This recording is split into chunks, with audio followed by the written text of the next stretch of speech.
The Tragedy of Hamlet, Prince of Denmark. By William Shakespeare.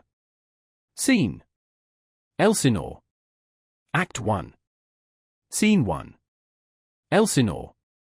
A platform before the castle. Enter Francisco and Bernardo, two sentinels. Bernardo. Who's there? Francisco. Nay, answer me. Stand and unfold yourself. Bernardo. Long live the king. Francisco. Bernardo? Bernardo. He. Francisco. You come most carefully upon your hour. Bernardo. 'Tis now struck 12. Get thee to bed, Francisco. Francisco. For this relief much thanks. 'Tis bitter cold. And I am sick at heart. Bernardo. Have you had quiet guard? Francisco. Not a mouse stirring. Bernardo. Well, good night. If you do meet Horatio and Marcellus, the rivals of my watch, bid them make haste. Enter Horatio and Marcellus. Francisco. I think I hear them. Stand, ho! Who is there? Horatio. Friends to this ground. Marcellus. And liegeman to the Dane. Francisco. Give you good night. Marcellus. Oh, farewell, honest soldier, who hath relieved you? Francisco. Bernardo has my place. Give you good night. Exit. Marcellus. Holla, Bernardo. Bernardo. Say, what, is Horatio there? Horatio. A piece of him. Bernardo. Welcome, Horatio. Welcome, good Marcellus. Marcellus. What, has this thing appeared again tonight? Bernardo. I have seen nothing. Marcellus. Horatio says it is but our fantasy, and will not let belief take hold of him. Touching this dreaded sight, twice seen of us. Therefore I have entreated him along with us to watch the minutes of this night, that if again this apparition come, he may approve our eyes and speak to it. Horatio. Tush, tush, 'twill not appear. Bernardo. Sit down a while, and let us once again assail your ears, that are so fortified against our story, what we two nights have seen. Horatio.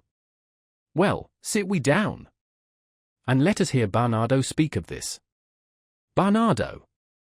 Last night of all, when yon same star that's westward from the pole had made his course to illume that part of heaven where now it burns, Marcellus and myself, the bell then beating one.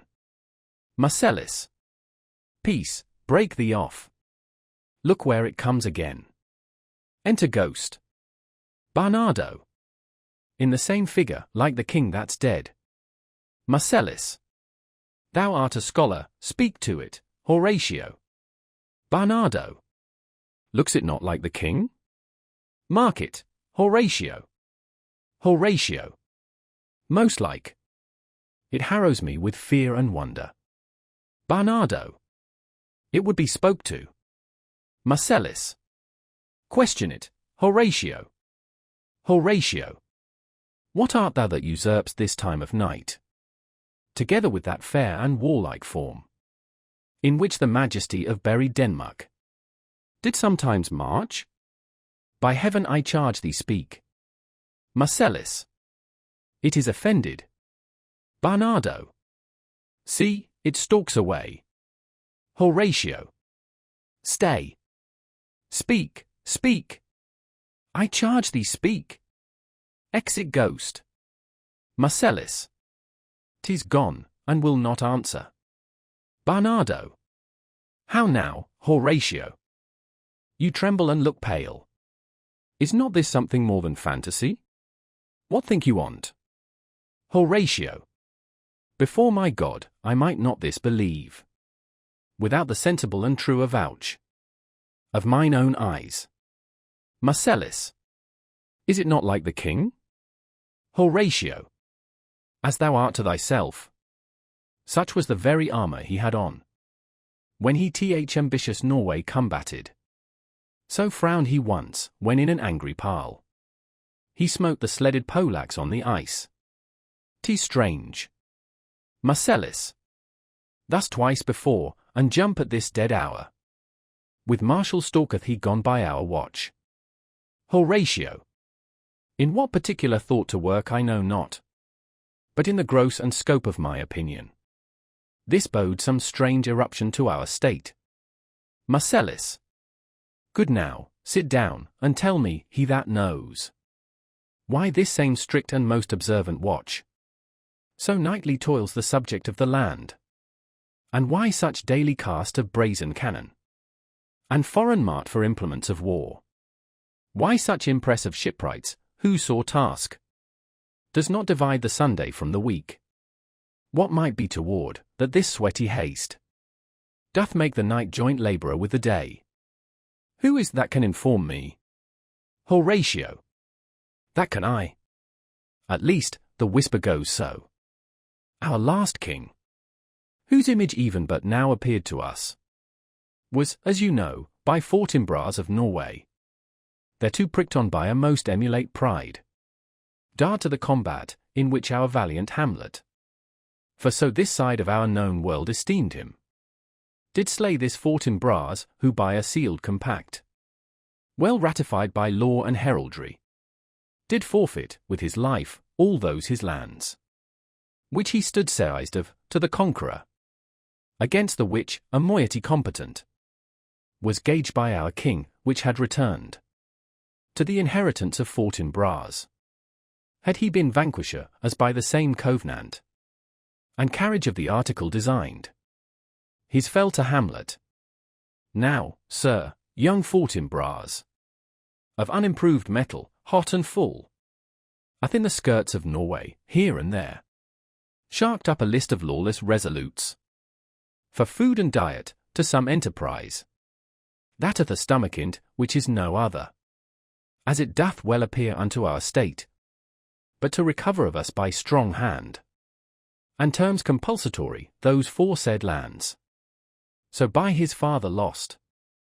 And this, I take it, is the main motive of our preparations, the source of this our watch, and the chief head of this post-haste and rummage in the land. Barnardo, I think it be no other but e'en so. Well may it sort that this portentous figure comes armed through our watch so like the king. That was and is the question of these wars. Horatio, a mote it is to trouble the mind's eye. In the most high and palmy state of Rome, a little ere the mightiest Julius fell, the grave stood tenantless and the sheeted dead did squeak and gibber in the Roman streets, as stars with trains of fire and dews of blood. Disasters in the sun, and the moist star, upon whose influence Neptune's empire stands, was sick almost to doomsday with eclipse, and even the like precurse of fierce events, as harbingers preceding still the fates, and prologue to the omen coming on, have heaven and earth together demonstrated unto our climatures and countrymen. Re-enter ghost. But, soft, behold! Lo, where it comes again! I'll cross it, though it blast me. Stay, illusion! If thou hast any sound, or use of voice, speak to me. If there be any good thing to be done, that may to thee do ease, and grace to me. Speak to me. If thou art privy to thy country's fate, which, happily, foreknowing may avoid, O speak!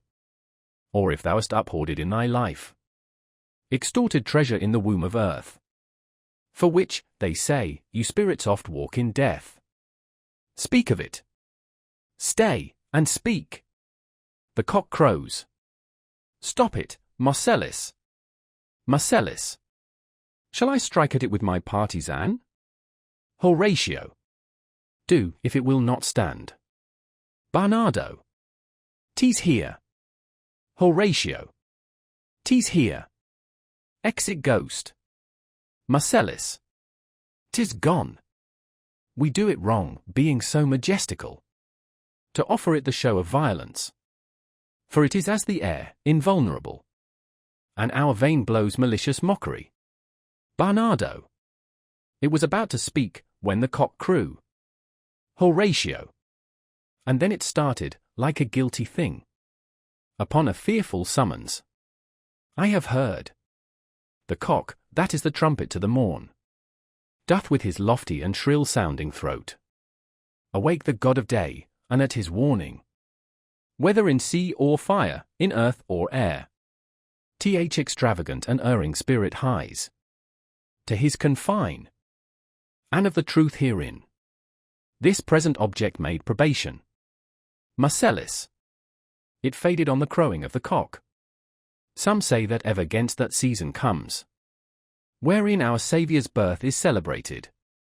The bird of dawning singeth all night long, and then, they say, no spirit dare stir abroad. The nights are wholesome, then no planets strike, no fairy takes, nor witch hath power to charm. So hallowed and so gracious is the time. Horatio. So have I heard, and do in part believe it. But look, the morn in russet mantle clad walks o'er the dew of yon high eastward hill. Break we our watch up, and by my advice, let us impart what we have seen tonight unto young Hamlet, for upon my life, this spirit, dumb to us, will speak to him. Do you consent we shall acquaint him with it, as needful in our loves, fitting our duty? Marcellus. Let's do't, I pray, and I this morning know where we shall find him most conveniently. Exeunt. Scene 2. Elsinore. A room of state in the castle. Enter Claudius, king of Denmark, Gertrude the queen, Hamlet, Polonius, Letts, Voltmond, Cornelius, lords and attendant. King. Though yet of Hamlet our dear brother's death, the memory be green, and that it us befitted to bear our hearts in grief, and our whole kingdom to be contracted in one brow of woe. Yet so fareth discretion fought with nature, that we with wisest sorrow think on him, together with remembrance of ourselves. Therefore our sometime sister, now our queen, imperial jointress to this warlike state, have we, as 'twere with a defeated joy, with one auspicious and one dropping eye, with mirth in funeral, and with dirge in marriage, in equal scale weighing delight and dole, taken to wife, nor have we herein barred your better wisdoms, which have freely gone with this affair along. For all, our thanks. Now follows, that you know young Fortinbras, holding a weak supposal of our worth, or thinking by our late dear brother's death, our state to be disjoint and out of frame, colleagued with this dream of his advantage, he hath not failed to pester us with message, importing the surrender of those lands, lost by his father, with all bonds of law, to our most valiant brother. So much for him. Now for ourself and for this time of meeting. Thus much the business is, we have here it. To Norway, uncle of young Fortinbras, who, impotent and bedread, scarcely hears of this his nephew's purpose, to suppress his further gate herein, in that the levies, the lists, and full proportions are all made out of his subject, and we here dispatch you, good Cornelius, and you, Voltmund, for bearers of this greeting to old Norway, giving to you no further personal power to business with the king, more than the scope of these dilated articles allow. Farewell, and let your haste commend your duty, Cornelius and Voltmund. In that, and all things, will we show our duty. King. We doubt it nothing, heartily farewell. Exeunt Voltmund and Cornelius. And now, what's the news with you? You told us of some suit. What is't, let's? You cannot speak of reason to the Dane, and lose your voice. What wouldst thou beg, let's? That shall not be my offer, not thy asking. The head is not more native to the heart, the hand more instrumental to the mouth. Then is the throne of Denmark to thy father. What wouldst thou have? Let's. Dread my lord, your leave and favour to return to France, from whence though willingly I came to Denmark, to show my duty in your coronation. Yet now I must confess, that duty done, my thoughts and wishes bend again toward France, and bow them to your gracious leave and pardon. King, have you your father's leave? What says Polonius? Polonius, he hath, my lord, wrung from me my slow leave, by laboursome petition, and at last, upon his will I sealed my hard consent. I do beseech you give him leave to go. King, take thy fair hour, let time be thine, and thy best graces spend it at thy will. But now, my cousin Hamlet, and my son. Hamlet, aside, a little more than kin, and less than kind. King, how is it that the clouds still hang on you? Hamlet, not so, my lord, I am too much I the sun. Queen, good Hamlet, cast thy night colour off, and let thine eye look like a friend on Denmark. Do not forever with thy veiled lids seek for thy noble father in the dust.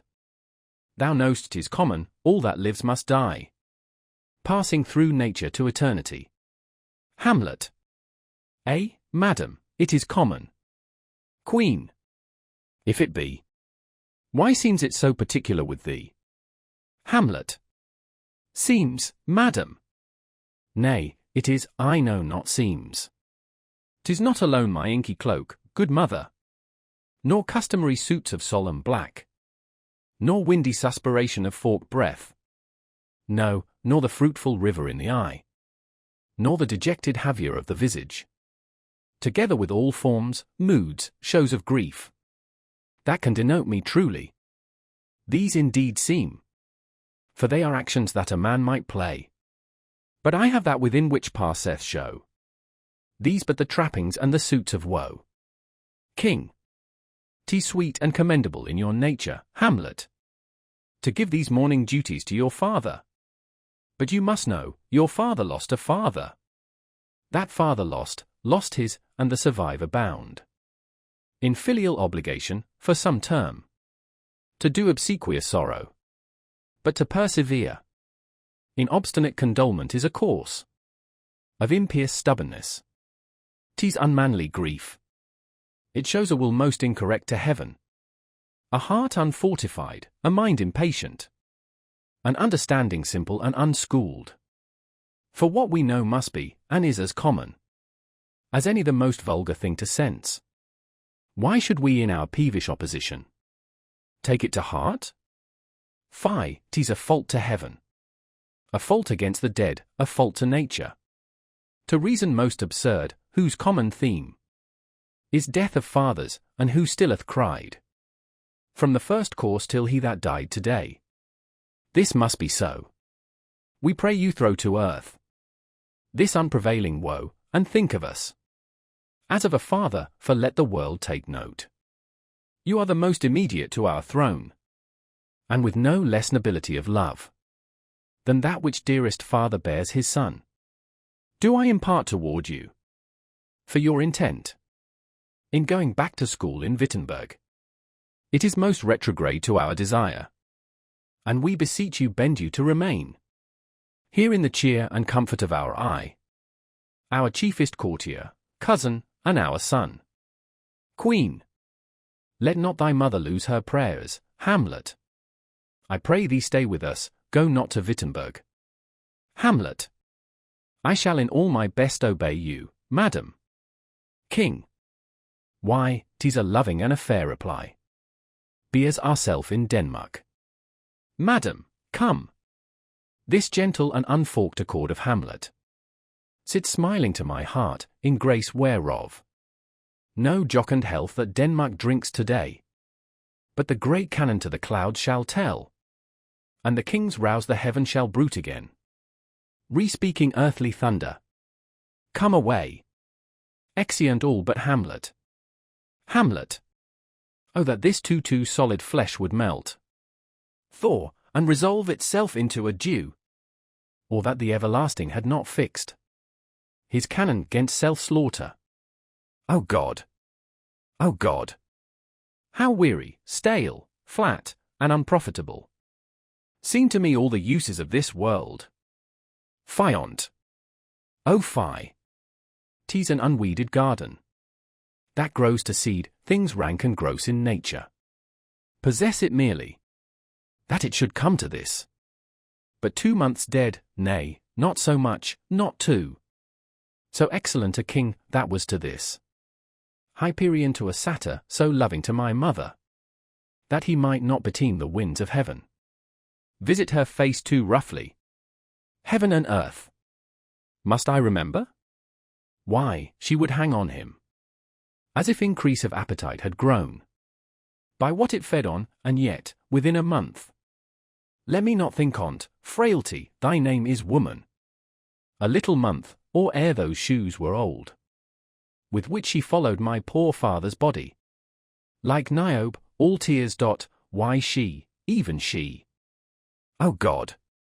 A beast that wants discourse of reason would have mourned longer, married with mine uncle, my father's brother, but no more like my father than I to Hercules. Within a month, ere yet the salt of most unrighteous tears had left the flushing in her galled eyes, she married. O most wicked speed, to post with such dexterity to incestuous sheets! It is not, nor it cannot come to good, but break my heart, for I must hold my tongue. Enter Horatio, Marcellus, and Barnardo. Horatio. Hail to your lordship. Hamlet. I am glad to see you well. Horatio, or I do forget myself. Horatio. The same, my lord. And your poor servant ever. Hamlet. Sir, my good friend. I'll change that name with you. And what make you from Wittenberg, Horatio? Marcellus? Marcellus. My good lord. Hamlet. I am very glad to see you. Good even, sir. But what, in faith, make you from Wittenberg? Horatio. A truant disposition, good my lord. Hamlet. I would not hear your enemy say so. Nor shall you do my ear that violence, to make it truster of your own report against yourself. I know you are no truant. But what is your affair in Elsinore? We'll teach you to drink deep ere you depart. Horatio. My lord, I came to see your father's funeral. Hamlet. I prithee do not mock me, fellow student. I think it was to see my mother's wedding. Horatio. Indeed, my lord, it followed hard upon. Hamlet. Thrift, Horatio. The funeral backed meats did coldly furnish forth the marriage tables. Would I had met my dearest foe in heaven, or ever I had seen that day, Horatio. My father, methinks I see my father. Horatio. Where, my lord? Hamlet. In my mind's eye, Horatio. Horatio. I saw him once, he was a goodly king. Hamlet. He was a man, take him for all in all. I shall not look upon his like again. Horatio. My lord, I think I saw him yesternight. Hamlet. Saw? Who? Horatio. My lord, the king your father. Hamlet. The king my father. Horatio. Season your admiration for a while with an attent ear, till I may deliver upon the witness of these gentlemen this marvel to you. Hamlet. For God's love let me hear. Horatio. 2 nights together had these gentlemen, Marcellus and Barnardo, on their watch, in the dead waste and middle of the night, been thus encountered. A figure like your father, armed at point exactly, cap a pie, appears before them, and with solemn march, go slow and stately by them, thrice he walked. by their oppressed and fear-surprised eyes. Within his truncheon's length, whilst they distilled almost a jelly with the act of fear. Stand dumb, and speak not to him. This to me. In dreadful secrecy impart they did. And I with them the third night kept the watch. Where, as they had delivered, both in time, form of the thing, each word made true and good, the apparition comes. I knew your father. These hands are not more like Hamlet. But where was this? Marcellus. My lord, upon the platform where we watch. Hamlet. Did you not speak to it? Horatio. My lord, I did. But answer made it none, yet once methought. It lifted up it head, and did address itself to motion, like as it would speak. But even then the morning cock crew loud, and at the sound it shrunk in haste away, and vanished from our sight. Hamlet. 'Tis very strange. Horatio. As I do live, my honoured lord, 'tis true. And we did think it writ down in our duty to let you know of it. Hamlet. Indeed, sirs, but this troubles me. Hold you the watch tonight? Marcellus and Barnardo. We do, my lord. Hamlet. Armed, say you? Both. Armed, my lord. Hamlet. From top to toe? Both. My lord, from head to foot. Hamlet. Then saw you not his face? Horatio. Oh yes, my lord, he wore his beaver up. Hamlet. What, looked he frowningly? Horatio. A countenance more in sorrow than in anger. Hamlet. Pale or red? Horatio. Nay, very pale. Hamlet. And fixed his eyes upon you? Horatio. Most constantly. Hamlet. I would I had been there. Horatio. It would have much amazed you. Hamlet. Very like, very like. Stayed it long? Horatio. While one with moderate haste might tell 100. Marcellus and Barnardo. Longer, longer. Horatio. Not when I sought. Hamlet. His beard was grizzled, no? Horatio. It was, as I have seen it in his life. A sable silvered. Hamlet. I will watch tonight. Perchance 'twill walk again. Horatio. I warrant you it will. Hamlet. If it assume my noble father's person, I'll speak to it, though hell itself should gape, and bid me hold my peace. I pray you all, if you have hitherto concealed this sight, let it be tenable in your silence still. And whatsoever else shall hap tonight, give it an understanding, but no tongue. I will requite your loves. So, fare ye well. Upon the platform betwixt 11 and 12. I'll visit you. All. Our duty to your honour. Hamlet. Your loves, as mine to you, farewell. Exeunt Horatio, Marcellus and Barnardo. My father's spirit in arms. All is not well. I doubt some foul play, would the night were come. Till then sit still, my soul, foul deeds will rise, though all the earth o'erwhelm them, to men's eyes. Exit. Scene 3. A room in Polonius's house. Enter Letts and Ophelia. Letts. My necessaries are embarked. Farewell. And, sister, as the winds give benefit, and convoy is assistant, do not sleep. But let me hear from you. Ophelia. Do you doubt that? Letts. For Hamlet and the trifling of his favour. Hold it a fashion and a toy in blood. A violet in the youth of primy nature. Forward, not permanent, sweet, not lasting. The perfume and suppliance of a minute. No more. Ophelia. No more but so? Letts. Think it no more. For nature crescent does not grow alone in thews and bulk, but as this temple waxes, the inward service of the mind and soul grows wide withal. Perhaps he loves you now, and now no soil nor cortel doth besmirch the virtue of his will, but you must fear his greatness wait, his will is not his own, for he himself is subject to his birth.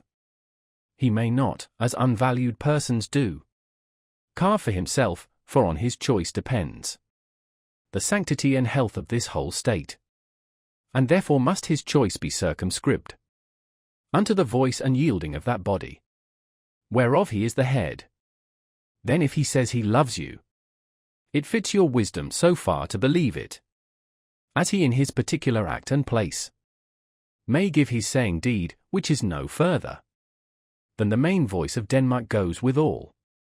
Then weigh what loss your honour may sustain, if with too credently you list his songs, or lose your heart, or your chaste treasure open to his unmastered importunity. Fear it, Ophelia, fear it, my dear sister, and keep you in the rear of your affection, out of the shot and danger of desire. The chariest maid is prodigal enough, if she unmask her beauty to the moon. Virtue itself scapes not calumnious strokes.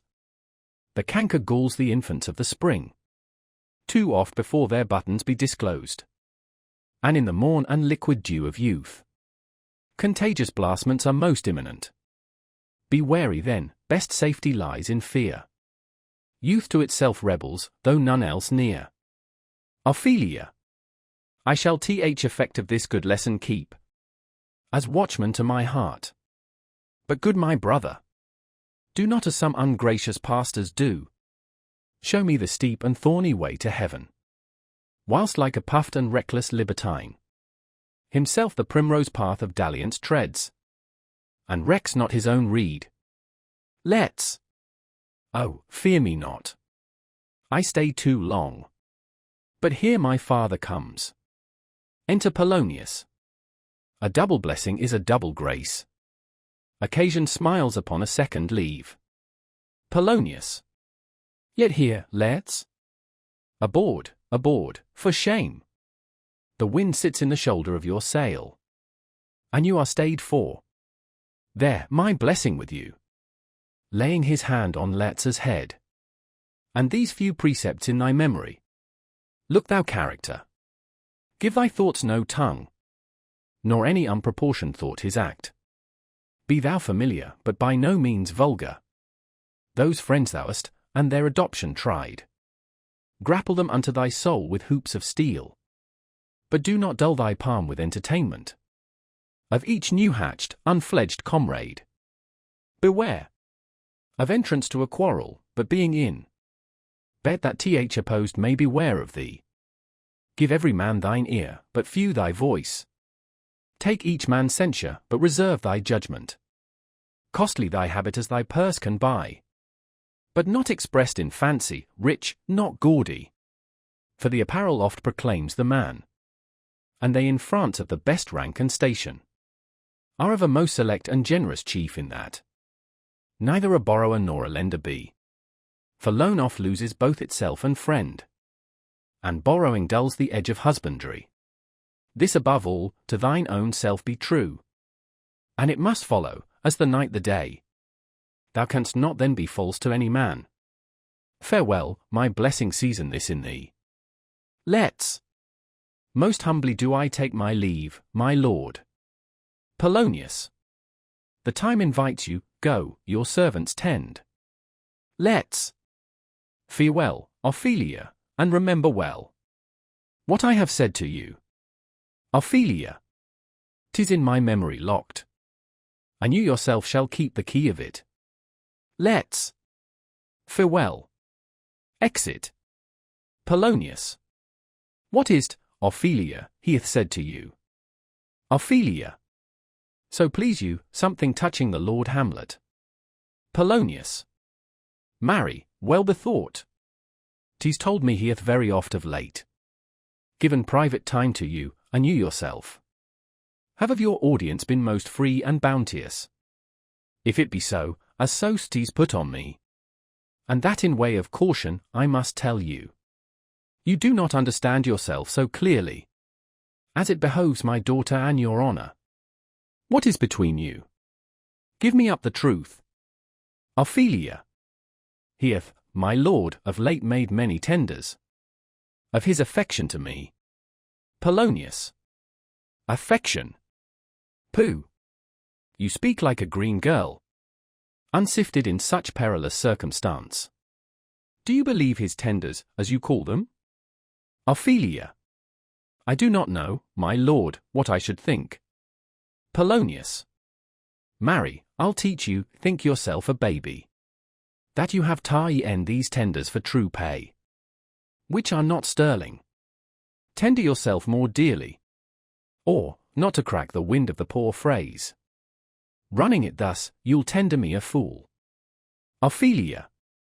My lord, he hath importuned me with love, in honourable fashion. Polonius. Fashion you may call it, go to. Ophelia. And hath given countenance to his speech, my lord, with almost all the holy vows of heaven. Polonius. Springes to catch woodcocks. I do know. When the blood burns, how prodigal the soul lends the tongue vows, these blazes, daughter, giving more light than heat, extinct in both, even in their promise, as it is making. You must not take for fire. From this time, be something scanter of your maiden presence. Set your entreatments at a higher rate than a command to parley. For Lord Hamlet, believe so much in him that he is young, and with a larger tether may he walk than may be given you. In few, Ophelia. Do not believe his vows, for they are brokers, not of that dye which their investments show, but mere implorators of unholy suits, breathing like sanctified and pious bawds, the better to beguile. This is for all. I would not, in plain terms, from this time forth, have you so slander any moment leisure, as to give words or talk with the Lord Hamlet. Look to't, I charge you, come your ways. Ophelia. I shall obey, my lord. Exeunt. Scene 4. The platform. Enter Hamlet, Horatio and Marcellus. Hamlet. The air bites shrewdly, it is very cold. Horatio. It is a nipping and an eager air. Hamlet. What hour now? Horatio. I think it lacks of 12. Marcellus. No, it is struck. Horatio. Indeed? I heard it not. It then draws near the season, wherein the spirit held his wont to walk. A flourish of trumpets, and ordnance shot off within. What does this mean, my lord? Hamlet. The king doth wake tonight and takes his rouse, keeps wassail, and the swaggering up spring reels, and as he drains his draughts of Rhenish down, the kettle drum and trumpet thus bray out the triumph of his pledge. Horatio. Is it a custom? Hamlet. Marry is't. And to my mind, though I am native here, and to the manner born, it is a custom, more honoured in the breach than the observance. This heavy-headed revel east and west makes us traduct and taxed of other nations. They cleap us drunkards, and with swinish phrase soil our addition, and indeed it takes from our achievements, though performed at height, the pith and marrow of our attribute. So oft it chances in particular men, that for some vicious mole of nature in them, as in their birth, wherein they are not guilty, since nature cannot choose his origin, by their o'ergrowth of some complexion, oft breaking down the pales and faults of reason, or by some habit that too much o'erleavens the form of plausive manners, that these men, carrying, I say, the stamp of one defect, being nature's livery or fortune's star, his virtues else, be they as pure as grace, as infinite as man may undergo, shall in the general censure take corruption, From that particular fault, the dram of evil, doth all the noble substance of a doubt, to his own scandal.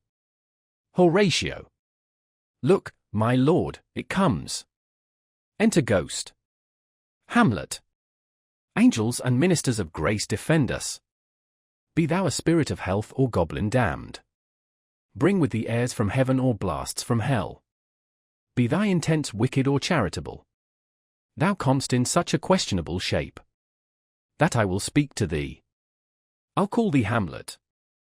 King, father, royal Dane. Oh, answer me. Let me not burst in ignorance, but tell. Why thy canonized bones, hearsed in death, have burst their cerements, why the sepulchre, wherein we saw thee quietly inurned, athopt his ponderous and marble jaws, to cast thee up again. What may this mean? That thou, dead corse, again in complete steel, revisits thus the glimpses of the moon, making night hideous, and we fools of nature, so horridly to shake our disposition, with thoughts beyond the reaches of our souls? Say, why is this? Wherefore? What should we do? Ghost beckons Hamlet. Horatio. It beckons you to go away with it, as if it some impartment did desire. To you alone. Marcellus. Look with what courteous action. It waves you to a more removed ground. But do not go with it. Horatio. No, by no means. Hamlet. It will not speak, then will I follow it. Horatio. Do not, my lord. Hamlet. Why, what should be the fear? I do not set my life at a pin's fee. And for my soul, what can it do to that? Being a thing immortal as itself? It waves me forth again. I'll follow it. Horatio. What if it tempt you toward the flood, my lord? Or to the dreadful summit of the cliff, that beetles o'er his base into the sea, and there assume some other horrible form, which might deprive your sovereignty of reason, and draw you into madness? Think of it. The very place puts toys of desperation, without more motive, into every brain, that looks so many fathoms to the sea, and hears it roar beneath. Hamlet. It waves me still. Go on, I'll follow thee. Marcellus. You shall not go, my lord. Hamlet. Hold off your hands. Horatio. Be rulled, you shall not go. Hamlet. My fate cries out, and makes each petty artery in this body as hardy as the Nemean lion's nerve. Ghost beckons. Still am I called. Unhand me, gentlemen. Breaking free from them. By heaven, I'll make a ghost of him that lets me. I say, away, go on, I'll follow thee. Exeunt Ghost and Hamlet. Horatio. He waxes desperate with imagination. Marcellus. Let's follow, 'tis not fit thus to obey him. Horatio. Have after. To what issue will this come? Marcellus. Something is rotten in the state of Denmark. Horatio. Heaven will direct it. Marcellus. Nay, let's follow him. Exeunt. Scene 5. A more remote part of the castle. Enter Ghost and Hamlet. Hamlet. Whither wilt thou lead me? Speak, I'll go no further. Ghost. Mark me. Hamlet. I will. Ghost. My hour is almost come, when I to self-rouse and tormenting flames must render up myself. Hamlet. Alas, poor Ghost. Ghost. Pity me not, but lend thy serious hearing to what I shall unfold. Hamlet. Speak, I am bound to hear. Ghost. So art thou to revenge, when thou shalt hear. Hamlet. What? Ghost. I am thy father's spirit, doomed for a certain term to walk the night, and for the day confined to fast in fires, till the foul crimes done in my days of nature are burnt and purged away. But that I am forbid to tell the secrets of my prison house.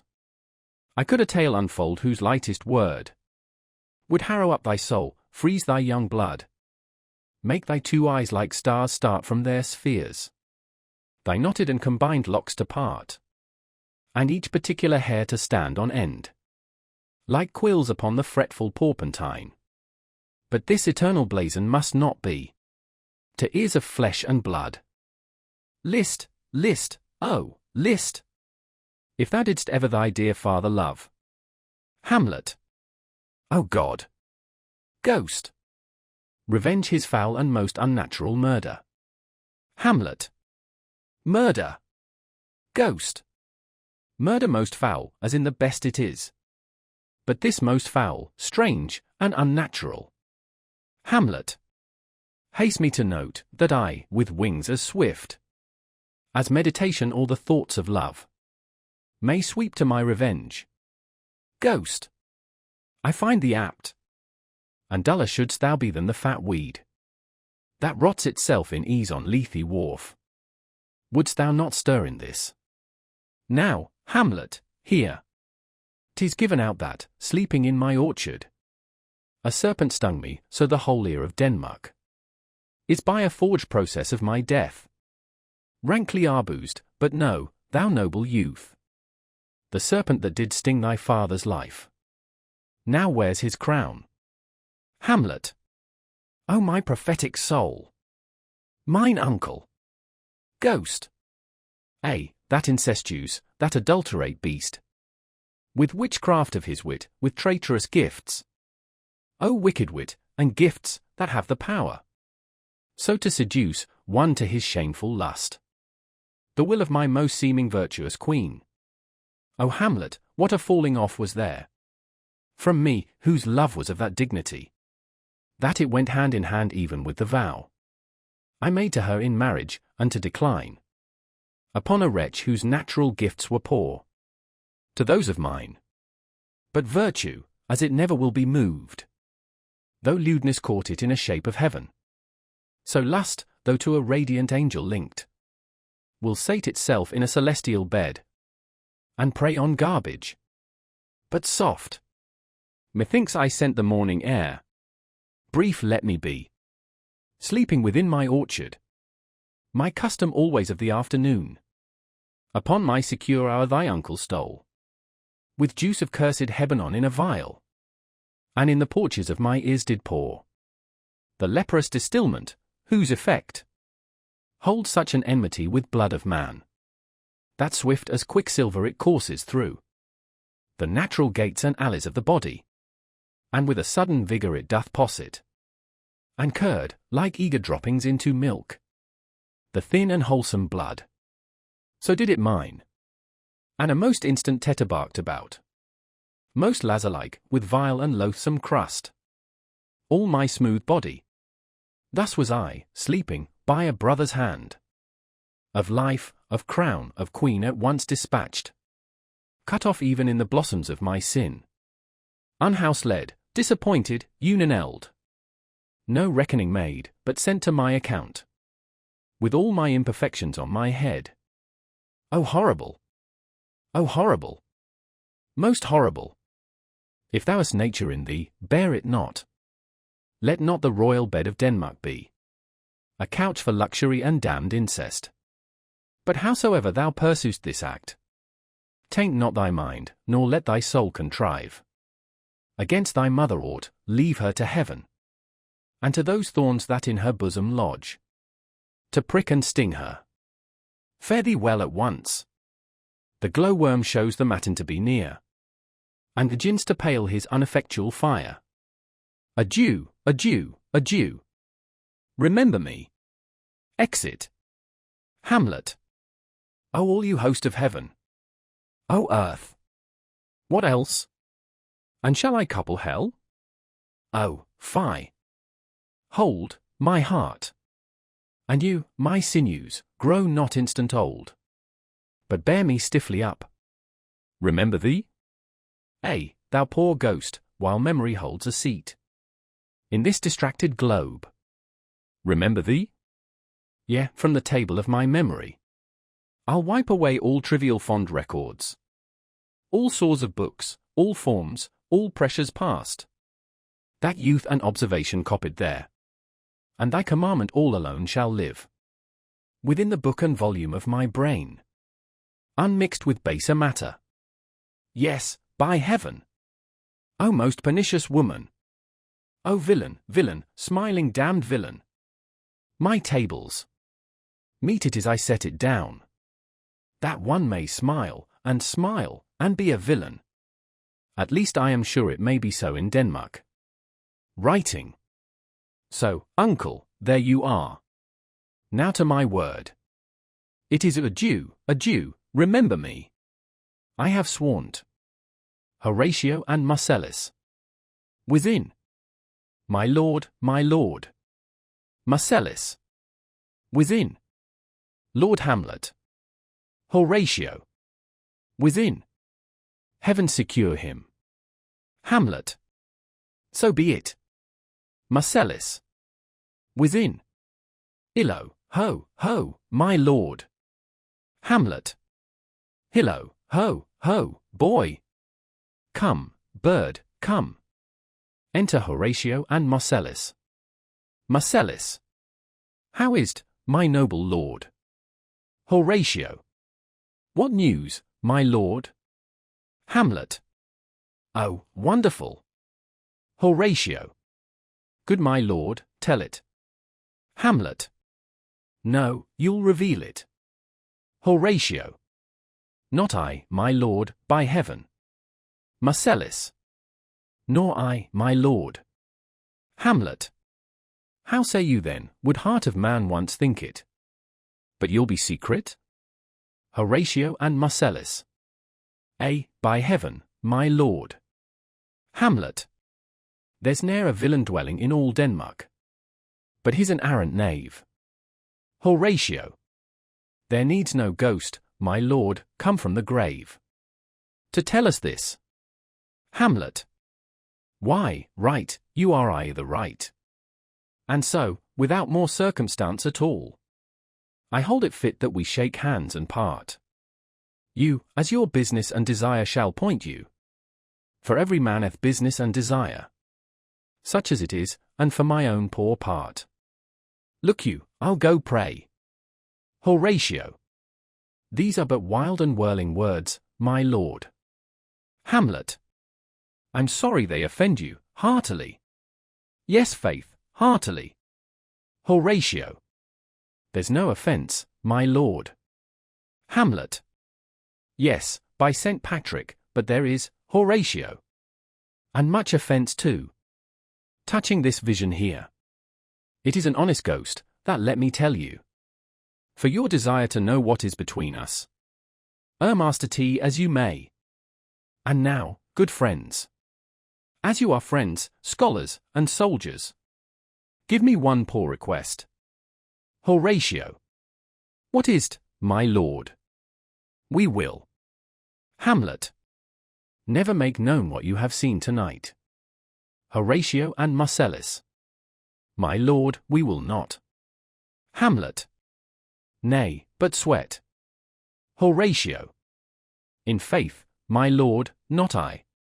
Marcellus. Nor I, my lord, in faith. Hamlet. Upon my sword. Marcellus.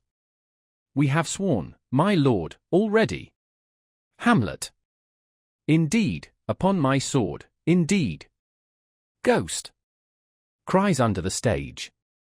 Swear. Hamlet.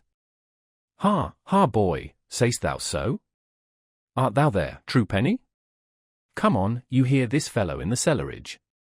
Consent to swear. Horatio. Propose the oath, my lord. Hamlet. Never to speak of this that you have seen. Swear by my sword. Ghost. Beneath. Swear. Hamlet. Hicket you beak? Then we'll shift our ground. Come hither, gentlemen. and lay your hands again upon my sword.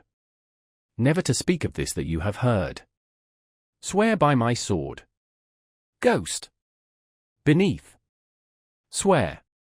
Hamlet. Well said, old mole. Canst work ith earth so fast? A worthy pioneer. Once more remove, good friends. Horatio. O day and night, but this is wondrous strange. Hamlet. And therefore as a stranger give it welcome. There are more things in heaven and earth, Horatio, than are dreamt of in your philosophy. But come. Here, as before, never, so help you mercy. How strange or odd soe'er I bear myself, as I perchance hereafter shall think meet, to put an antic disposition on, that you, at such times seeing me, never shall, with arms encumbered thus, or this head shake, or by pronouncing of some doubtful phrase, as a well, we know, or we could and if we would, or if we list to speak, or there be and if they might, or such ambiguous giving out, to note, that you know aught of me, this not to do. So grace and mercy at your most need help you. Swear. Ghost. Beneath. Swear. Hamlet. Rest, rest, perturbed spirit. So, gentlemen, with all my love I do commend me to you. And what so poor a man as Hamlet is, may do to express his love and friending to you. God willing, shall not lack.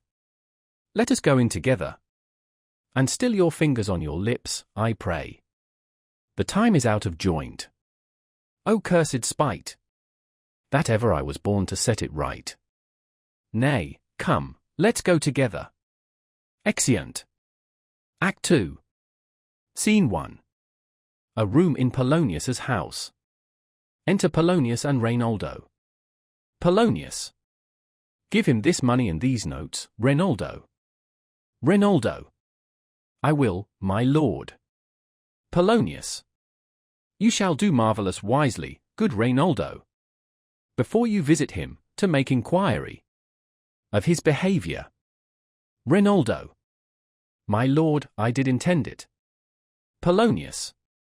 Marry, well said, very well said. Look you, sir.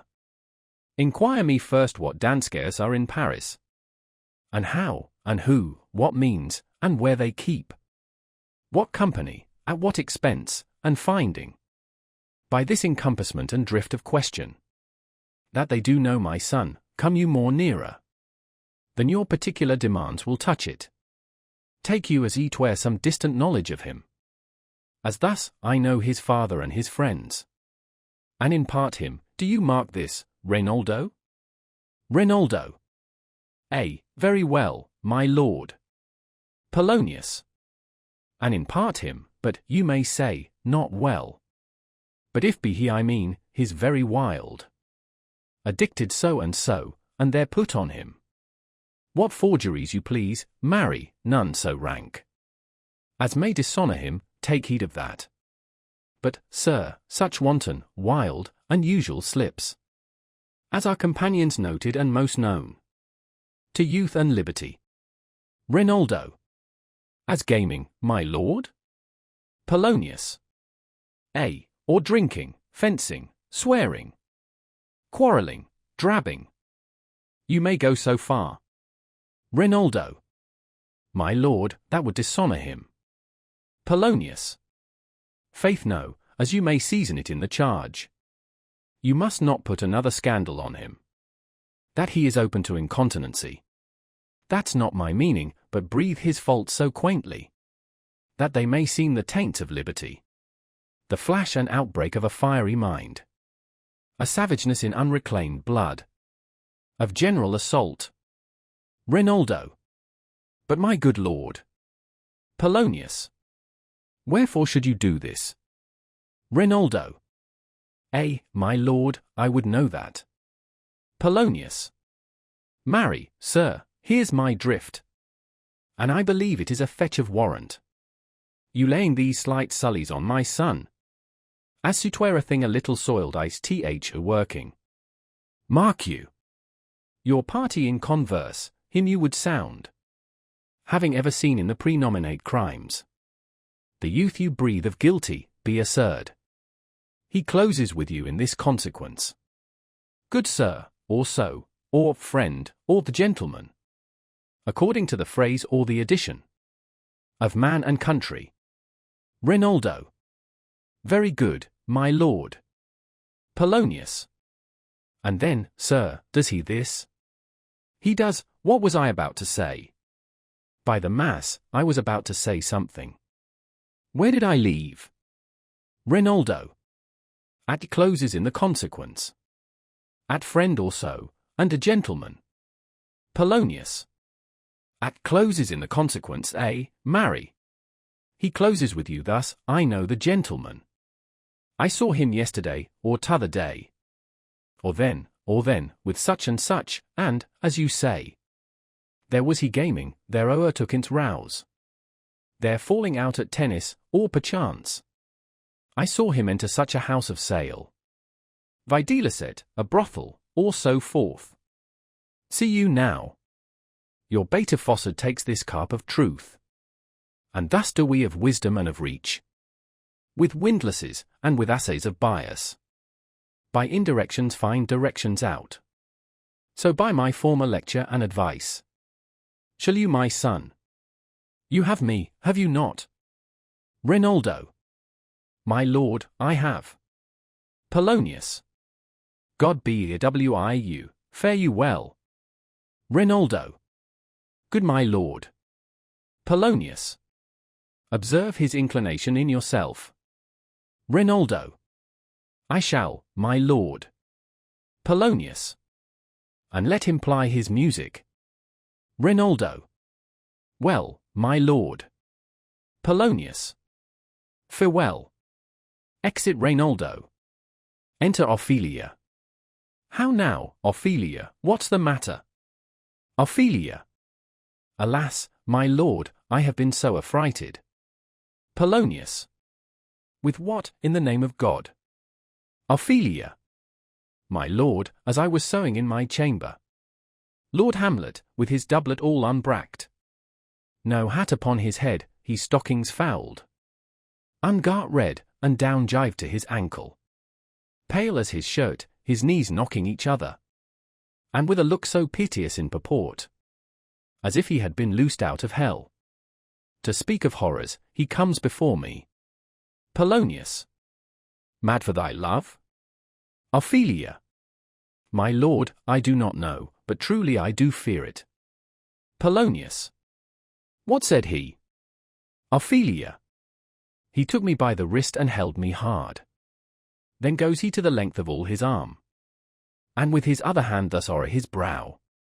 He falls to such perusal of my face, as he would draw it. Long stayed he so. At last, a little shaking of mine arm. And thrice his head thus waving up and down. He raised a sigh so piteous and profound, as it did seem to shatter all his bulk, and end his being. That done, he lets me go. And with his head over his shoulder turned, he seemed to find his way without his eyes. For out o' the doors he went without their help, and to the last bended their light on me. Polonius. Come, go with me. I will go seek the king. This is the very ecstasy of love, whose violent property foredoes itself, and leads the will to desperate undertakings, as oft as any passion under heaven. That does afflict our natures. I am sorry. What, have you given him any hard words of late? Ophelia. No, my good lord, but as you did command. I did repel his letters and denied his access to me. Polonius. That hath made him mad. I am sorry that with better heed and judgment I had not quoted him. I feared he did but trifle, and meant to wreck thee. But beshrew my jealousy. It seems it is as proper to our age to cast beyond ourselves in our opinions, as it is common for the younger sort to lack discretion. Come, go we to the king. This must be known, which, being kept close, might move More grief to hide than hate to utter love. Exeunt. Scene 2. A room in the castle. Enter King, Queen, Rosencrantz, Guildenstern, and attendants. King. Welcome, dear Rosencrantz and Guildenstern. Moreover that we much did long to see you. The need we have to use you did provoke our hasty sending. Something have you heard of Hamlet's transformation, so I call it, since nor th exterior nor the inward man resembles that it was what it should be, more than his father's death that thus hath put him so much from th understanding of himself, I cannot dream of. I entreat you both, that being of so young days brought up with him, and since so neighbour to his youth and humour, that you vouchsafe your rest here in our court some little time, so by your companies to draw him on to pleasures and to gather so much as from occasion you may glean, whether aught to us unknown afflicts him thus, that, opened, lies within our remedy. Queen. Good gentlemen, he hath much talked of you, and sure I am, 2 men there are not living, to whom he more adheres. If it will please you, to show us so much gentry and goodwill, as to expend your time with us a while, for the supply and profit of our hope, your visitation shall receive such thanks, as fits a king's remembrance. Rosencrantz. Both your majesties might, by the sovereign power you have of us, put your dread pleasures more into command than to entreaty. Guildenstern. We both obey, and here give up ourselves, in the full bent, to lay our service freely at your feet, to be commanded. King. Thanks, Rosencrantz and gentle Guildenstern. Queen. Thanks, Guildenstern and gentle Rosencrantz. And I beseech you instantly to visit my too much changed son. Go, some of you, and bring these gentlemen where Hamlet is.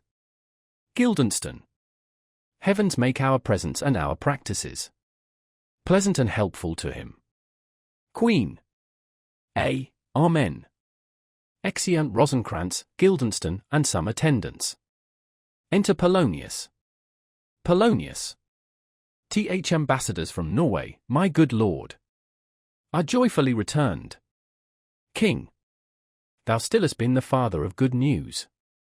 Polonius. Have I, my lord? Assure you, my good liege, I hold my duty, as I hold my soul, both to my God and to my gracious king. And I do think, or else this brain of mine hunts not the trail of policy so sure, as it hath thus to do, that I have found the very cause of Hamlet's lunacy. King. Oh, speak of that do I long to hear. Polonius.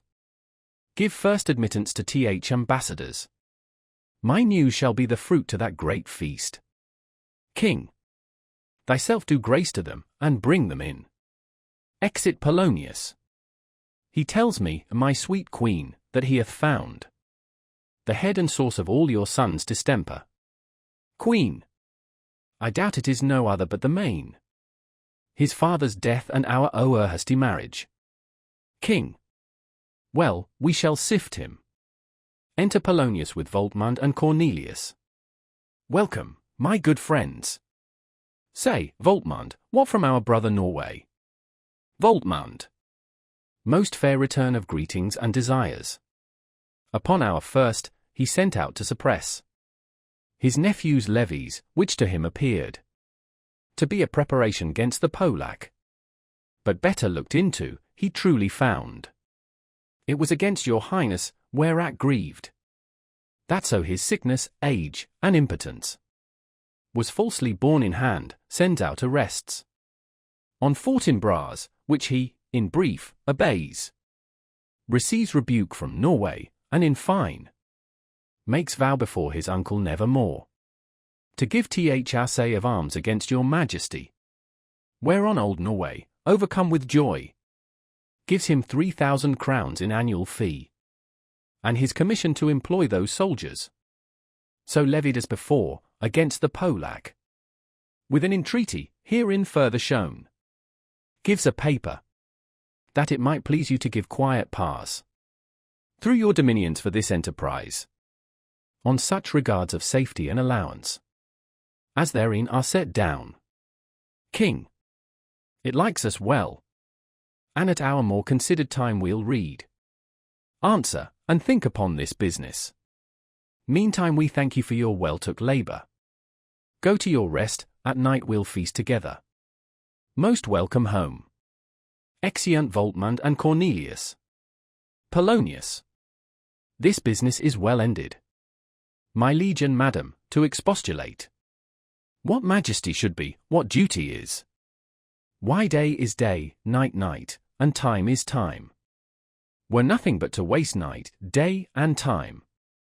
Therefore, since brevity is the soul of wit, and tediousness the limbs and outward flourishes, I will be brief. Your noble son is mad. Mad call I it, for to define true madness. What is't but to be nothing else but mad? But let that go. Queen. More matter, with less art. Polonius. Madam, I swear I use no art at all. That he is mad, 'tis true, 'tis pity. And pity 'tis true. A foolish figure. But farewell it, for I will use no art. Mad let us grant him then. And now remains that we find out the cause of this effect. Or rather say, the cause of this defect. For this effect defective comes by cause. Thus it remains, and the remainder thus. Perpend. I have a daughter, have whilst she is mine, who in her duty and obedience, mark, ith given me this. Now gather, and surmise. Reads. To the celestial, and my soul's idol, the most beautified Ophelia. That's an ill phrase, a vile phrase, beautified is a vile phrase, but you shall hear. Reads. These, in her excellent white bosom, these, and see. Queen. Came this from Hamlet to her? Polonius. Good madam, stay a while, I will be faithful. Reads. Doubt thou the stars are fire? Doubt that the sun doth move? Doubt truth to be a liar? But never doubt I love. O dear Ophelia, I am ill at these numbers.